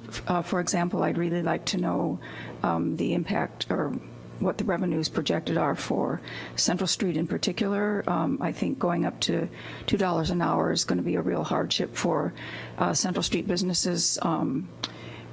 Wilmette is just a few blocks to the north. They have abundant free parking and a burgeoning restaurant scene, and I'm hearing more and more from residents who are finding that very attractive. So I hope this budget memo will have a lot of detail in it. Yeah, sure, thank you. Okay, thank you, Alderman. Alderman Wilson. This is, I guess, just editorializing. I think this budget reflects a lot of the really hard work and dedication and effort that my colleagues on the dais put in the past 2 years. So I appreciate that hard work. It was difficult work, but I think it's helped us to get into a much more functional working space And, that was a lot of hard work, so I just wanted to acknowledge that hard work and my appreciation for that over the past couple of years.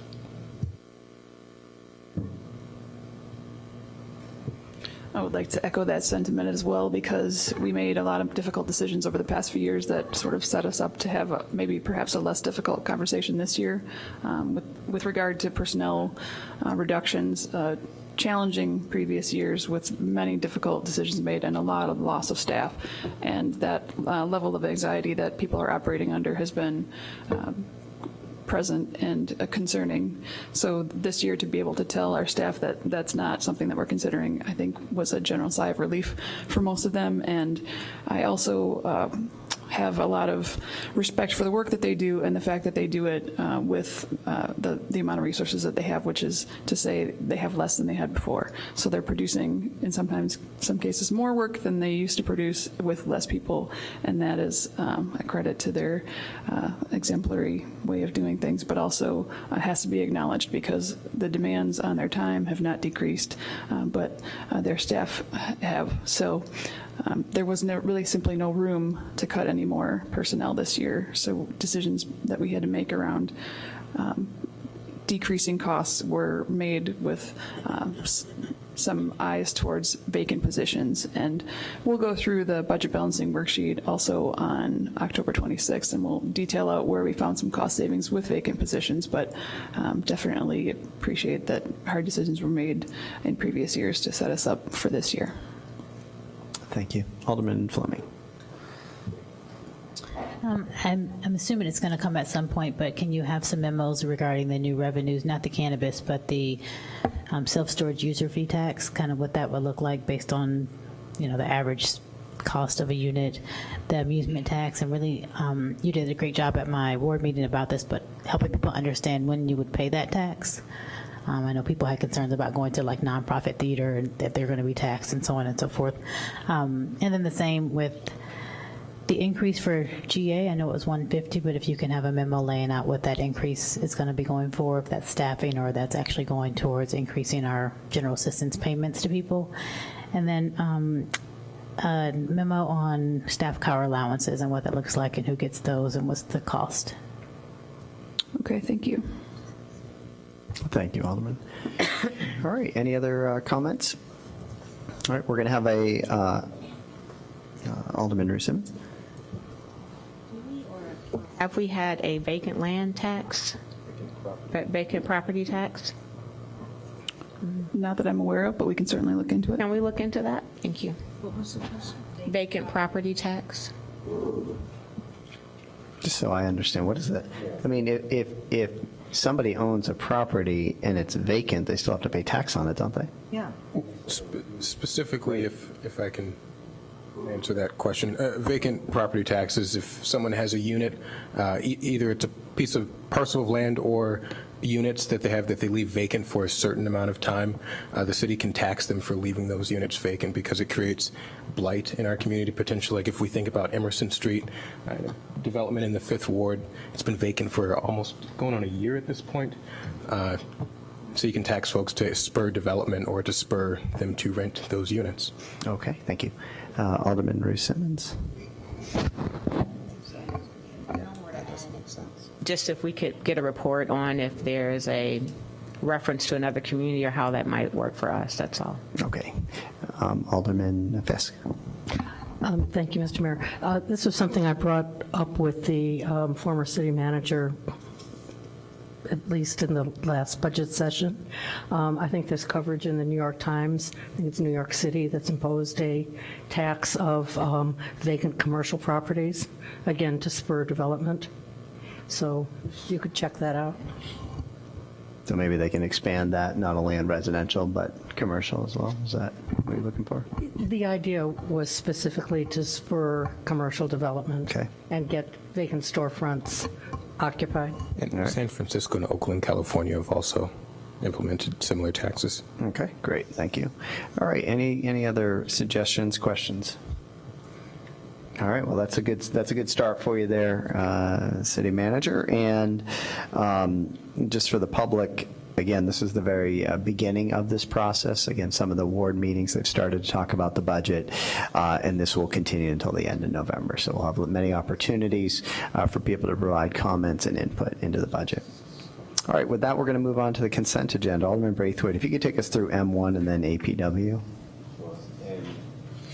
Bear with me, folks. There are a lot of changes that came up by our Administrative Public Works in one edit that I'm going to have to read in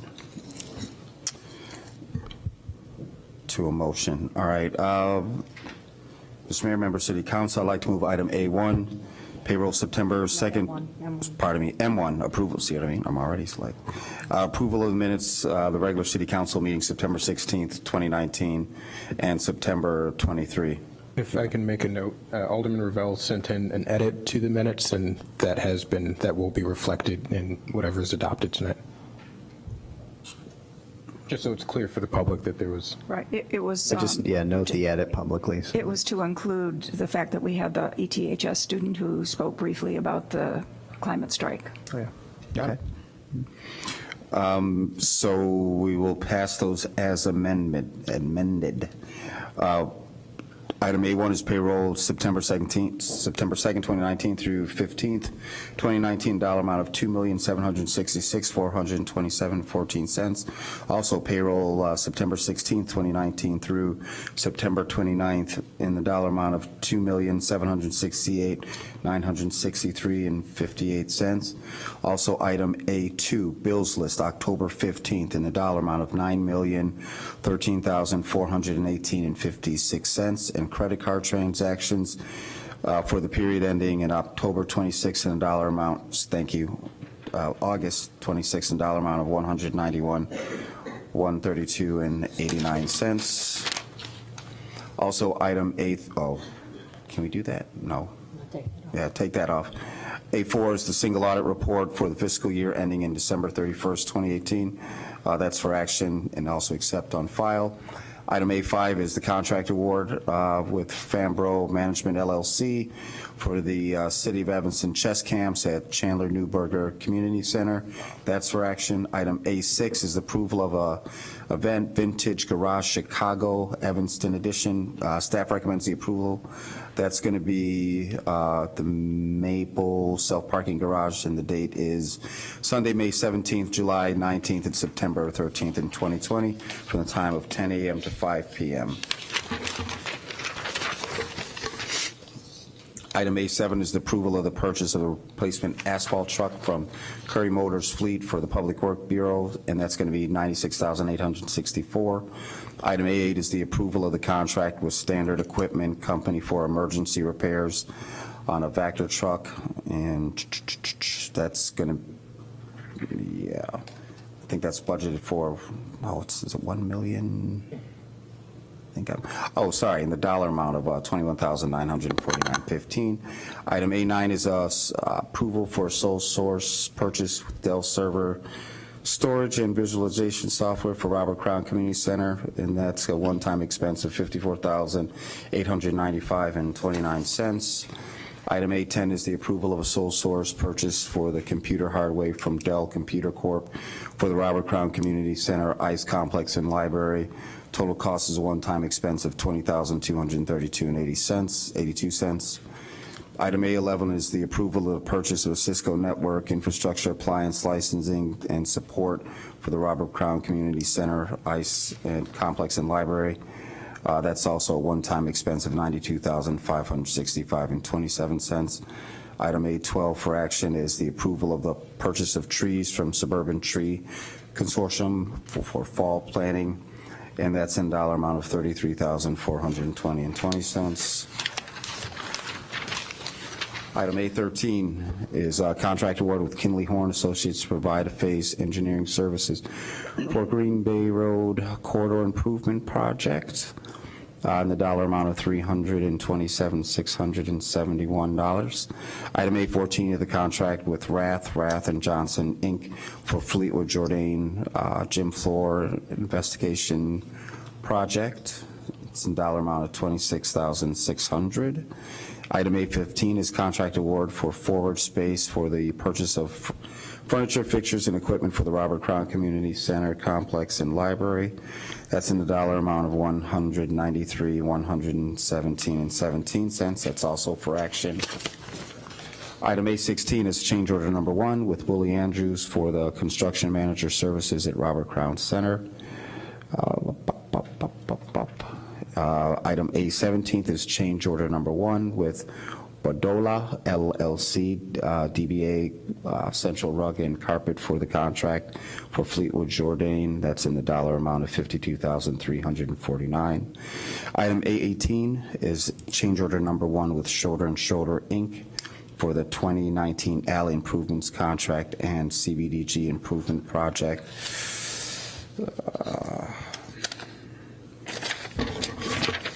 Item A19 is Resolution 51-R-19, authorizing the city manager to execute an intergovernmental agreement with Evanston School District 65 for the cost share broadcast operations specialists to broadcast meetings for public bodies. Item A20 is the Resolution 95-R19, authorizing city manager to enter into a 12-month lease agreement for apartments located at 1223 Simpson Street. Item A21 is Ordinance 100-0-19, authorizing the city to borrow funds from the Illinois Environmental Protection Agency Water Pollution Control Loan Program, and I think that's in the dollar amount of $1,700,000. The debt service will be paid through the sewer fund. Item A22 is A22 is Ordinance 112-0-19, amending the Title 10, Chapter 11, Section 12, Schedule 12B, parking zones, adding a paid parking to Greenwood Street between Chicago Avenue and Sherman. That's for introduction. Item A23 is Ordinance 11, my head is like 113-0-19, amending Title 10, Chapter 11, Section 12, Schedule 12B, parking zones. That's also for introduction. And was it item 24 or 25? 25 that comes off? Thank you. Item A24 is Ordinance 116-0-19, amending Title 10, Chapter 11, Section 12, Schedule 12, parking zones, adding a paid parking to Sherman Avenue. Item 25 is being removed. Yep. Request Alderman Wilson. Item A26, at the request of the owner, they would like to move that for introduction and action, so I'm going to remove that as well. A27 is also for introduction to Ordinance 131-0-19, increasing the number of Class D liquor licenses for Zenti, and that's at 1813 Dempster. Item A28 is off. Can I ask a question? I'm sorry. A26, you said you wanted to suspend the rules and make that for introduction and action, but were you taking that off, or were we going to handle it the way we've done before, which is any ones that we had suspension of the rules, we voted on that first with the consent agenda and then just voted on the whole thing? We've done that. Okay. Got it. And then I'll just do a vote for anything that's suspending the rules for introduction and action. Perfect. Can we add A27 then to that list as well? Yep, so A26 and A27 will both stay on, but they're both suspending the rules for action. Oh, I'm sorry. That's what I thought, but I can, whatever. I'm sorry, Alderman Rainey, which ones do you want off?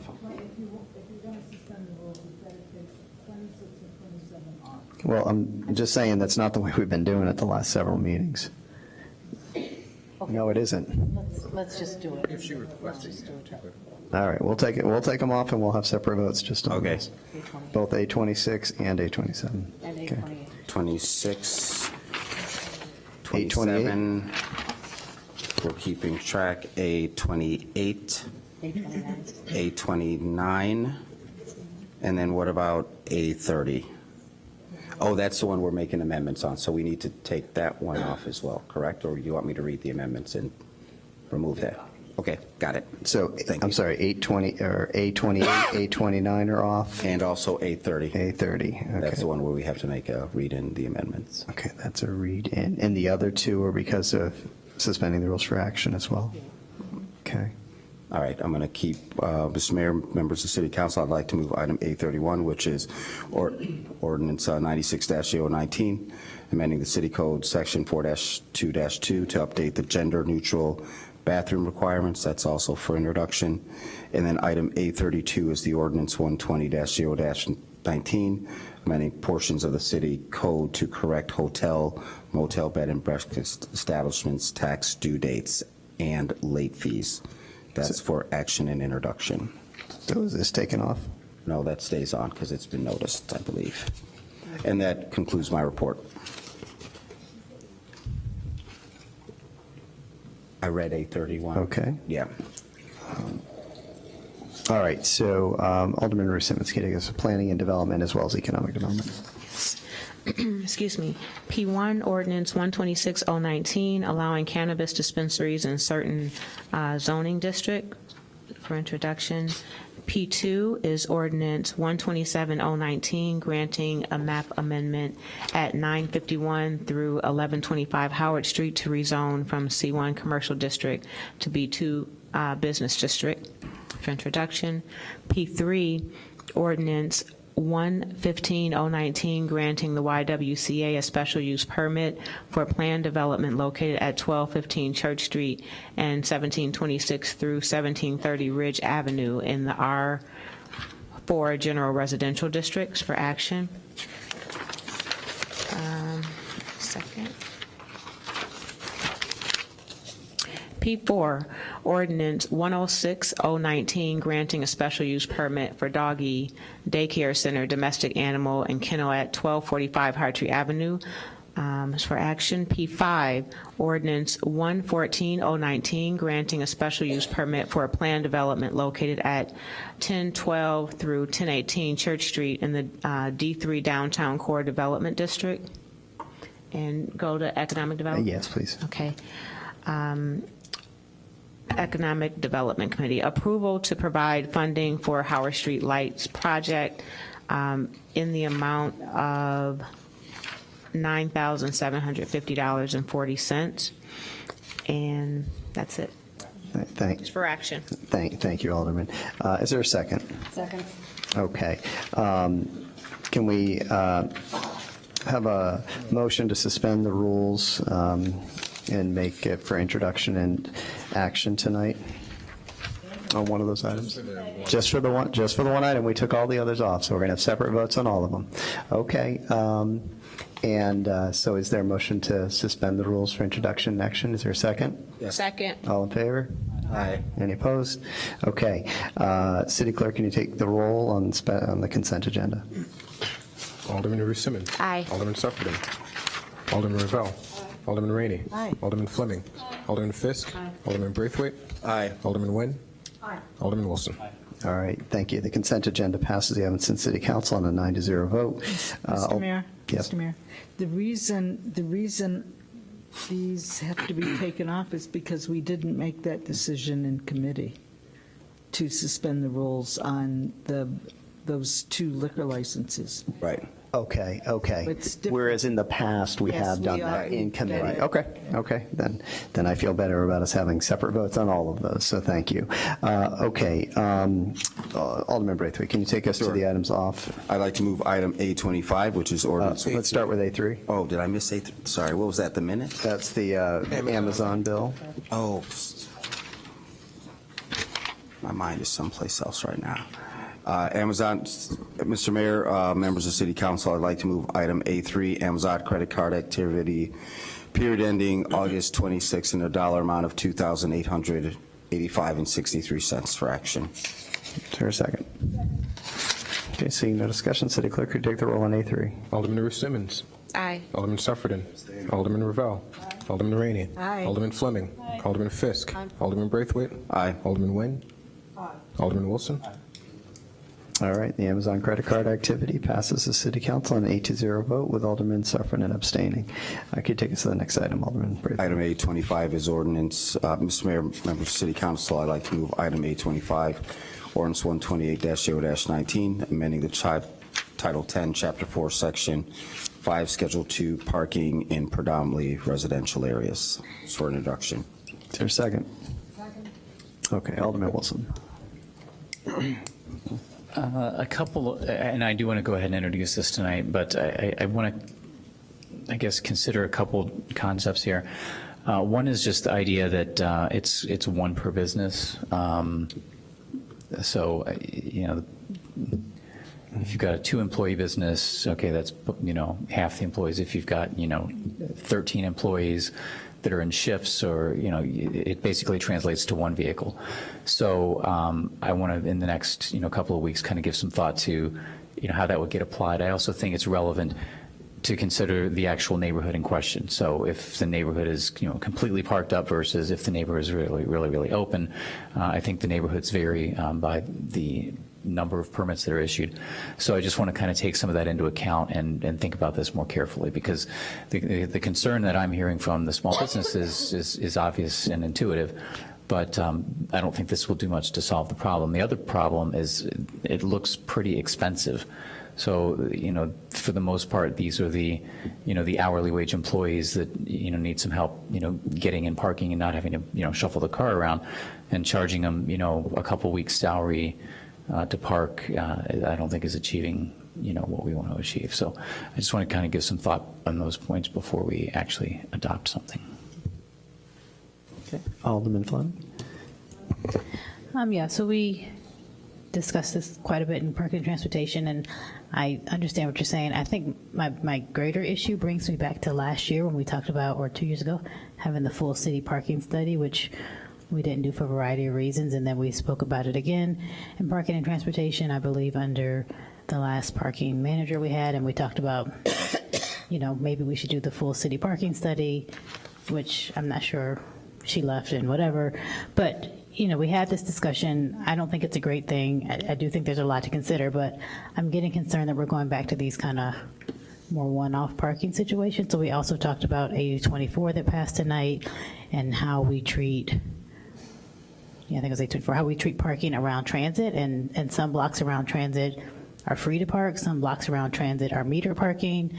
And I think, I mean, I don't mind your suggestion. I just want to throw out there that we might need to really think about doing a full parking study where our parking staff can go out and assess all different areas and all different payment structures and all different needs, so that we don't continue to, you know, do something for one block and then cause a problem for another block, or do something in one business district and then 2 months later come back and say, oh, wait, that didn't really work. I mean, I think it's not the most productive way for us or our parking staff to use their time. So, you know, I don't have a small business area in my ward, so I'm happy to defer to you all who do, but I do think, and I will bring this up in parking and transportation, that we really have to just do the full parking study of the entire city and at least try to make a decision overall, understanding we'll have to tweak it at some point, because I just feel like this is not necessarily the best way to do it, block by block, and then come back and change it after people come to complain.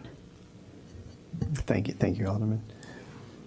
Okay, seeing no further discussion, this item has been moved for introduction and seconded. Mr. Mayor, I'd just like to add that there was an amendment made at the committee earlier, which added the addition of requiring the payment of the Evanston vehicle tax in order to obtain the permit. So that's part of the proposal for introduction. How much is the typical monthly fee for residential? A residential parking permit for an annual pass, I believe, is $30 a year. Okay, well, this is $50 a month. So we're going to make them pay the wheel tax and $50 a month. Just stating that was the amendment made. I just making sure I understand. I wasn't in the That is what this is proposing. So there's a lot of considerations that were given to this when it went to Parking and Transportation Committee, and this is sort of a pilot, because we're not yet sure how many people would take advantage of it. And if we have a tremendous amount of people take advantage of it, then we'll have a tremendous amount of residents unable to park on their own block, who will then be coming in to tell us the unintended consequence of this pilot. So, you know, in trying to identify a place to do a pilot, we tried to pick a place that had, you know, some parking available, but some parking that could be utilized in a neighboring residential zone. So I do agree. I think that a lot of additional payments and fees on top of this will result in zero or very few people taking advantage of it. I mean, we won't really get the result that we're trying to achieve. So have to be mindful of balancing all of those various factors. But there's clearly potentially some additional things that might want to be thought about. So if this isn't something that everybody is on board with yet, we could consider sending it back to Transportation and Parking Committee for further review, or take some suggestions about additional areas of the city we might want to incorporate, or other ways that we could make this more amenable to the small business owners who would be the ones that would want to take advantage of it. I do kind of want to, if it's possible to advance the ball, I'd like to introduce it, keep it going, and see if we can get somewhere, but it just sounds like that's a lot, so. Anyway, I'll defer to my colleagues. Okay, lots of lights on. Alderman Nguyen? Yes, I think if we make this, someone be required to pay the wheel tax, it won't be a pilot. No one will take it because the cost will be too great. I mean, we did this at Transportation and Parking in response to merchants coming to us and saying they needed to have some kind of relief or some ability to have some designated parking or ability for an employee to park without having to constantly worry about our street cleaning, because these neighborhood business districts have residential street cleaning that happens regularly, or they're in a 2-hour resident-only parking area. So, but I think that. And I would say we should send it back to committee because it won't work as a pilot like it is now. And this is designated as a pilot in the main Dempster Mile area. The staff had identified an area where the parking was not so dense that they thought that it could accommodate people taking advantage of this pilot program. But I think at this point we should send it back to committee. Okay, thank you, Alderman. I'm not going to support it with having a requirement that they pay the wheel tax. Okay. Let's finish up this discussion. We got Alderman Fisk, then Alderman Rainey. Thank you, Mr. Mayor. Well, I'm going to agree with Alderman Nguyen. I think there needs to be a lot more discussion on this, and I'm just going to give you a really short example on Noyes Street again, which is a small business district just north of downtown, where we have a new restaurant in the 5th Ward, which is very successful, and we're happy, but it's in a new building where there was probably 30 parking spaces in the back of the old building.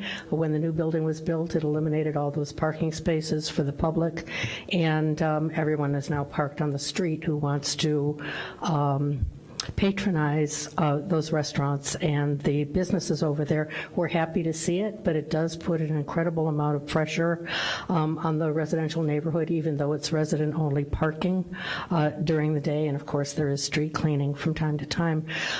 We're also close to Northwestern University, and there's a lot of construction, including the construction at the Clearwell down at by the waterworks, and we have to find a place for those workers to park. And generally what we do is the city has them park in the Maple Avenue parking garage. So they're having to walk to that. There is one area around Longfield where parking is basically free, but up to that point, everything is parked up. So I think it's a good example, and probably, Main Street is another real good example of the unintended consequences that you have when you start pushing more and more, encouraging development. The development has its own unintended consequences, but it does have an effect on the neighborhood. And I don't think this is the right approach to it. So I think we need some more discussion. And I'm wondering if we can have a discussion that's not in Parking and Transportation, but is here at Council, or if we can tell the Parking and Transportation Committee, I'm not sure who's chair at the moment, but what the concerns are, so you can take those into consideration. I would expect if this goes back, we'll definitely make sure they see this tape and understand the concerns. Alderman Rainey? I support Alderman Nguyen. Okay. Alderman Rainey, if you could make that into a motion, then we can see it. I move Alderman Nguyen's suggestion that this go back to the Parking and Transportation Committee, because the the pilot program has become too onerous and nobody's going to support it. I thought the $50 was too much, but if we were going to do it, I thought I'd add the support Alderman Sufferton. But it's too much. Okay, is there a second? Second. Okay. Alderman Sufferton? Sure. This should probably be part of the budget discussion since it affects the viability of businesses and also, residents. We don't have any problem charging residents a wheel tax on top of their parking permit. Their permits are less expensive than this pilot program would propose, but if the goal is overall revenue generation, we should discuss it as part of the budget rather than sending it to parking and transportation. So I propose that we discuss this in depth on Saturday. But we also don't know that some of those business owners aren't Evanston residents already and already have paid the wheel tax. Yeah, I mean, that was the goal, was to have it be, if you're not an Evanston resident, then you would pay the wheel tax. It's the same thing we do with out-of-town renters. So it is absolutely, like, it's likely that there are a lot of these people who wouldn't be paying an additional wheel tax anyway. Thank you. But we don't know the answer. You might know better what the population of business owners in Maine Dempster is, but. Thank you, Alderman. City Manager, did we factor revenue from this into our budget for 2020? No, we did not. I'm talking about revenue, parking overall. Our budget is very parking revenue dependent. So we should have good parking policies that make revenue sense. Agreed. But I just wanted to make sure I was clear that for this budget that we talked about tonight, they weren't anticipating revenue from this if this got approved in that budget. Correct. It's a pilot program. We wouldn't be budgeting that revenue. Okay. All right. Alderman Nguyen, did you? Oh, okay. All right. So we had the motion that was seconded to send this back to the Transportation Committee with the feedback from the City Council in this discussion. All in favor? Aye. Any opposed? Okay, so this item, A25, will be sent back to the Transportation Committee to work on further. Okay. All right, want me to keep going? Yep. Mr. Mayor, members of City Council, I'd like to move item 26 for introduction and action. Can we do 26, 27, 28, and 29 altogether? There's your answer. Okay. All right, we'll do them one at a time. Item A26 is for introduction and action, ordinance 130-0-19, increasing the number of Class D liquor licenses for Kokomo Cuisine, Inc., doing businesses as Kokomo, and the address is 1639 Orrington Avenue. Second. Okay, now does somebody want to make the motion to suspend the rules? He did. We did already. No, I think we have to do a vote on suspending the rules for introduction and action, and then we have to vote on this whole thing. All right, so we'll move through this quickly then. Go ahead. But Michelle, we can't group all these together if it's the same act. Wait 1 second, clerk. Well, at ANPW, none of these motions were made. Okay. So my preference is This to get each it on one. the record. Okay. All right. We'll do each one separately. Okay. So you understand how we're going to do this, though, Alderman. Okay. Yep. So somebody make the motion on the suspending the rules. Okay. All in favor? Aye. Any opposed? Okay. Rules have been suspended. So this is for introduction and action.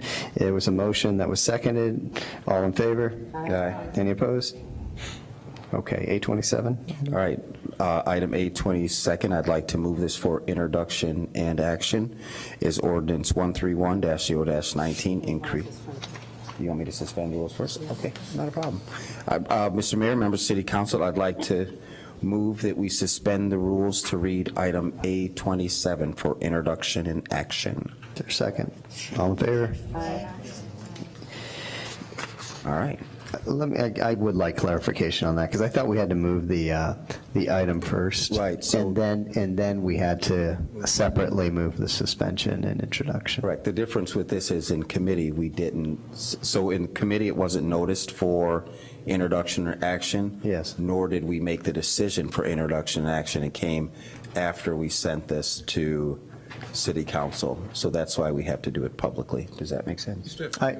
understand, but I thought we had to move the item itself first, and then a separate motion has to be made for introduction, to suspend for introduction and action. Horse or the cart? Mayor, that's Let's fine. just That do it. sounds Can we do it? Can we do it that way, just so it'll keep it simple for a simple person like me?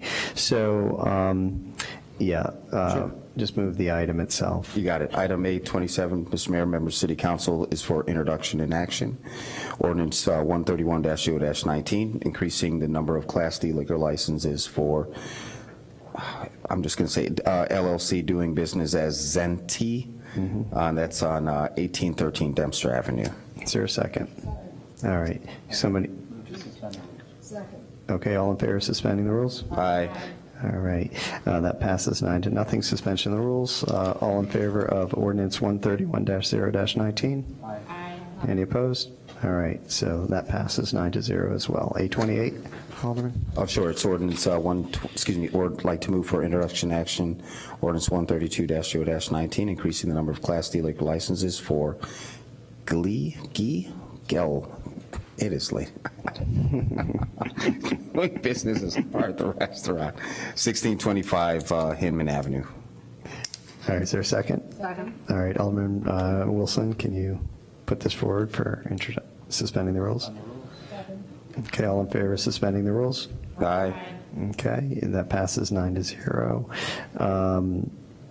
The item was moved and seconded. All in favor of ordinance 132-0-19? Aye. Any opposed? All right, that passes City Council 9-0. Can you take us to 829, Alderman Braithwaite? Yes, Alderman, Mr. Mayor, members of City Council, I'd like to move for introduction and action. Item 829, ordinance 133-0-19, increasing the number of Class D liquor licenses for Sea Ranch Inc., doing business as Sea Ranch Sushi, Evanston, 815 Dempster Avenue. 518, right, Dempster. Okay, that was moved and seconded. Alderman Wilson? Okay, all in favor of suspending the rules? Aye. Okay. Ordinance 133-0-19 was moved and seconded. All in favor? Aye. Any opposed? Okay, the item passes 9-0. Can you take us to A30, Alderman Braithwaite? Yep, the last item is item A30, ordinance 92-0-19, amending portions of the City Code Title 10 to permit e-bikes and implement the requirements for bike share companies operating in Evanston. So give me 1 second to find where Alderman Braithwaite. Do we want to do a second, and then do you have an amendment Yes. to this? Okay. So is it seconded for discussion? Is there a second for discussion? Okay, Alderman Braithwaite. I'd like to make two quick edits. The first one is on page 492, section 2, under B, number 2. At the end of the paragraph, it should read Class 1 and Class 2 low-speed bicycles as defined by City Code Section 10-1-9 are exempt from this subsection. And then on the following page, 493, Section C, number 5, we're going to strike Class 1 or Class 2 low-speed electric bicycles as defined by the City Code. Is there a second for that? Okay. All in favor of those amended changes? Aye. Any opposed? Okay. All right. So then we'll move back then to the ordinance 92-0-19. It was moved and seconded. Any discussion? Seeing no lights, all in favor?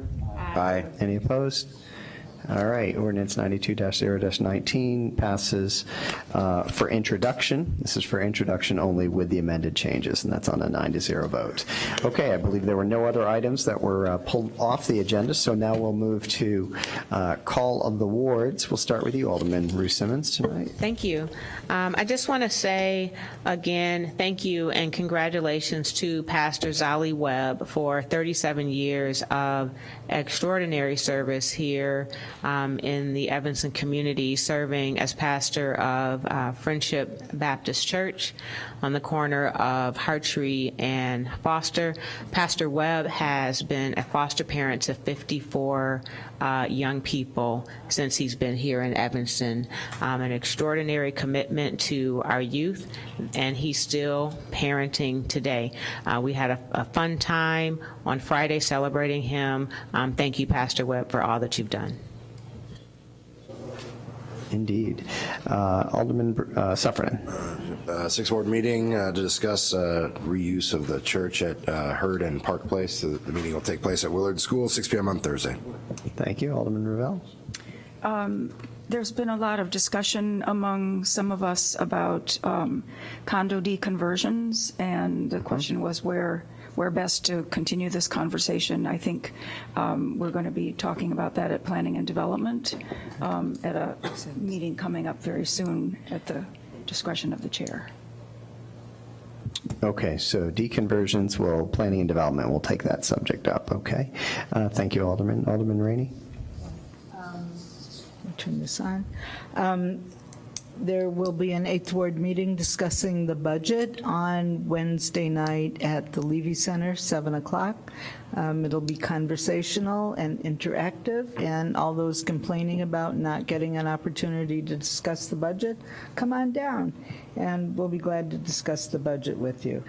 I want to congratulate Zali Webb also. Wonderful human being, and I had no idea about all the fostering that he did. I want to address a citizen comment tonight. It is not only aldermen that have to be careful about their speech. I am sick and tired of hearing people come to this podium and accuse me of being racist at Ridgeville Park District meetings. I've probably been to 3 or 4 district meetings in my entire life, and the woman who came here tonight was not even at the meeting that she's talking about. She viewed a YouTube or something.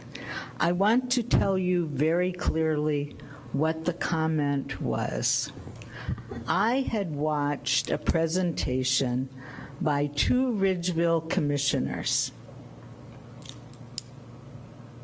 As a Ridgeville taxpayer, and this is how I prefaced my remarks, a Ridgeville taxpayer for probably 45 years, I went to this meeting purposely to speak to the issue of the video that I saw on YouTube. I was embarrassed by the video because it was 2 people talking about how they've not been successful in their term as commissioners to produce things that they thought they should have been able to produce. And I stood up and spoke very clearly saying, I'm not here as an Evanston alderman. I'm here as a 45 or 40-some years taxpayer to the Ridgeville Park District. And I said, one was white and one was black. And I said to them, put on your big boy pants and get us the kind of infrastructure we as Ridgeville Park District's taxpayers and users deserve. That's what I said. And I was accused of calling a black man a boy. That is what these comments are all about. And I am not threatening, but I am warning this woman who came tonight and other members of that crew that speak about my being a racist because of those comments, that I have had it up to here. And I'm not going to tolerate that. And I am especially disappointed that many of the people saying these things are women.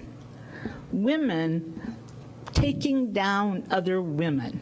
Stop it. And you know who you are. Just stop it. Thank you. Thank you, Alderman. Alderman Fleming. Yeah, I want to thank 25-ish or so Ninth Ward residents who came out on Saturday and stood in the code with me, waiting to get into Levy Center for our Ninth Ward meeting. Thank you to Interim City Manager Storley and Library Director Danzig Lyons and engineering staff who came out. It was a very fruitful discussion. We will continue the budget discussion, as I've told people in my ward, until the budget is finalized. So we will talk about it every month at every ward meeting. I also want to just thank 3 different people who came forward to help Mr. Mack, who is the principal at Shute, and I to finally get the outdoor basketball court repaved at Shute. It was original to the building, so you can imagine that it was not in good shape. It's our community basketball court for many in the 8th and 9th Ward. So Ozinga contributed financially to make this happen. Northwestern Community, whatever their Dave Davis's team, as well as the Sebring Lewis Foundation.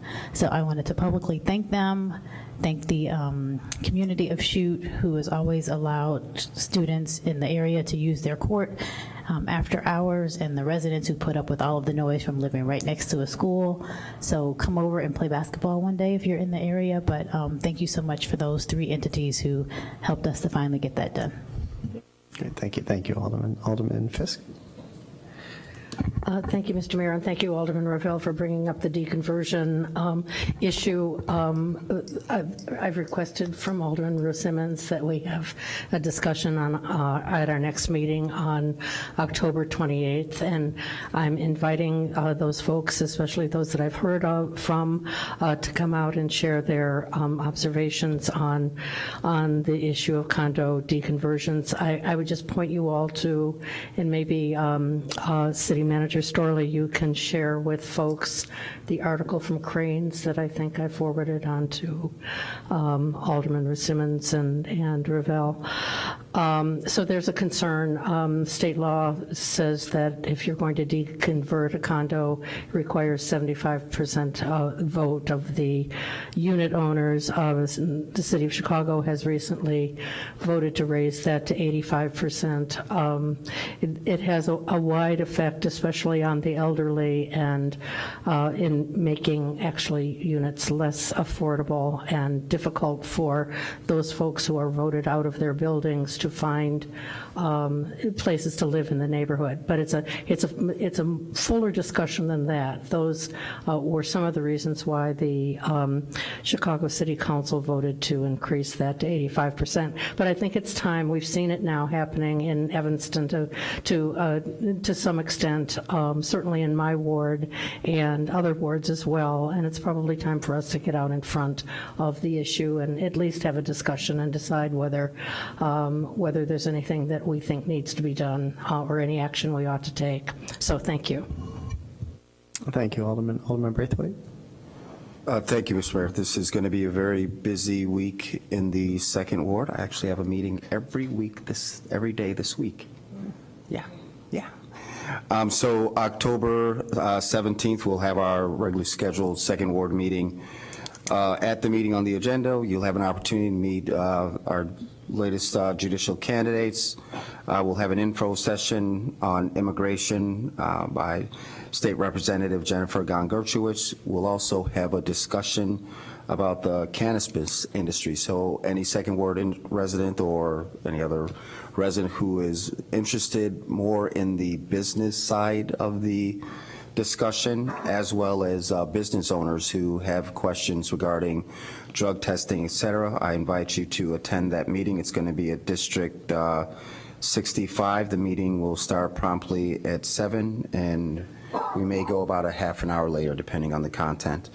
Also on this week, October 18th through the 21st, the 2nd and 5th Ward will have a neighborhood cleanup. We're partnering with Advanced Disposal as part of our host agreement, and there will be locations that will be posted probably through our email newsletter as well as social media, and residents will have an opportunity to dispose of their garbage, and the requirements and restrictions will be on the flyer.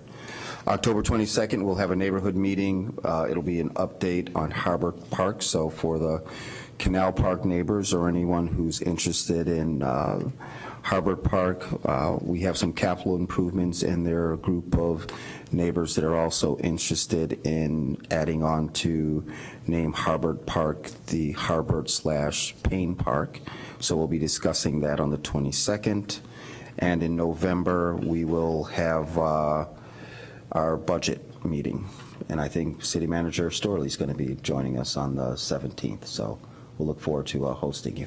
Thank you. That's it. Thank you, Alderman. Alderman Nguyen? Yes, next Thursday, not this coming Thursday, Thursday, October 26th, will be the next Third Ward Town Hall meeting, and we will be discussing the budget, among many other topics. It will be back at Lincoln School, starting at 7 to 8:30. So welcome everyone to come on out, and we'll have a good discussion about the budget and any other topics that are coming up. Thank you. Thank you, Alderman Wilson.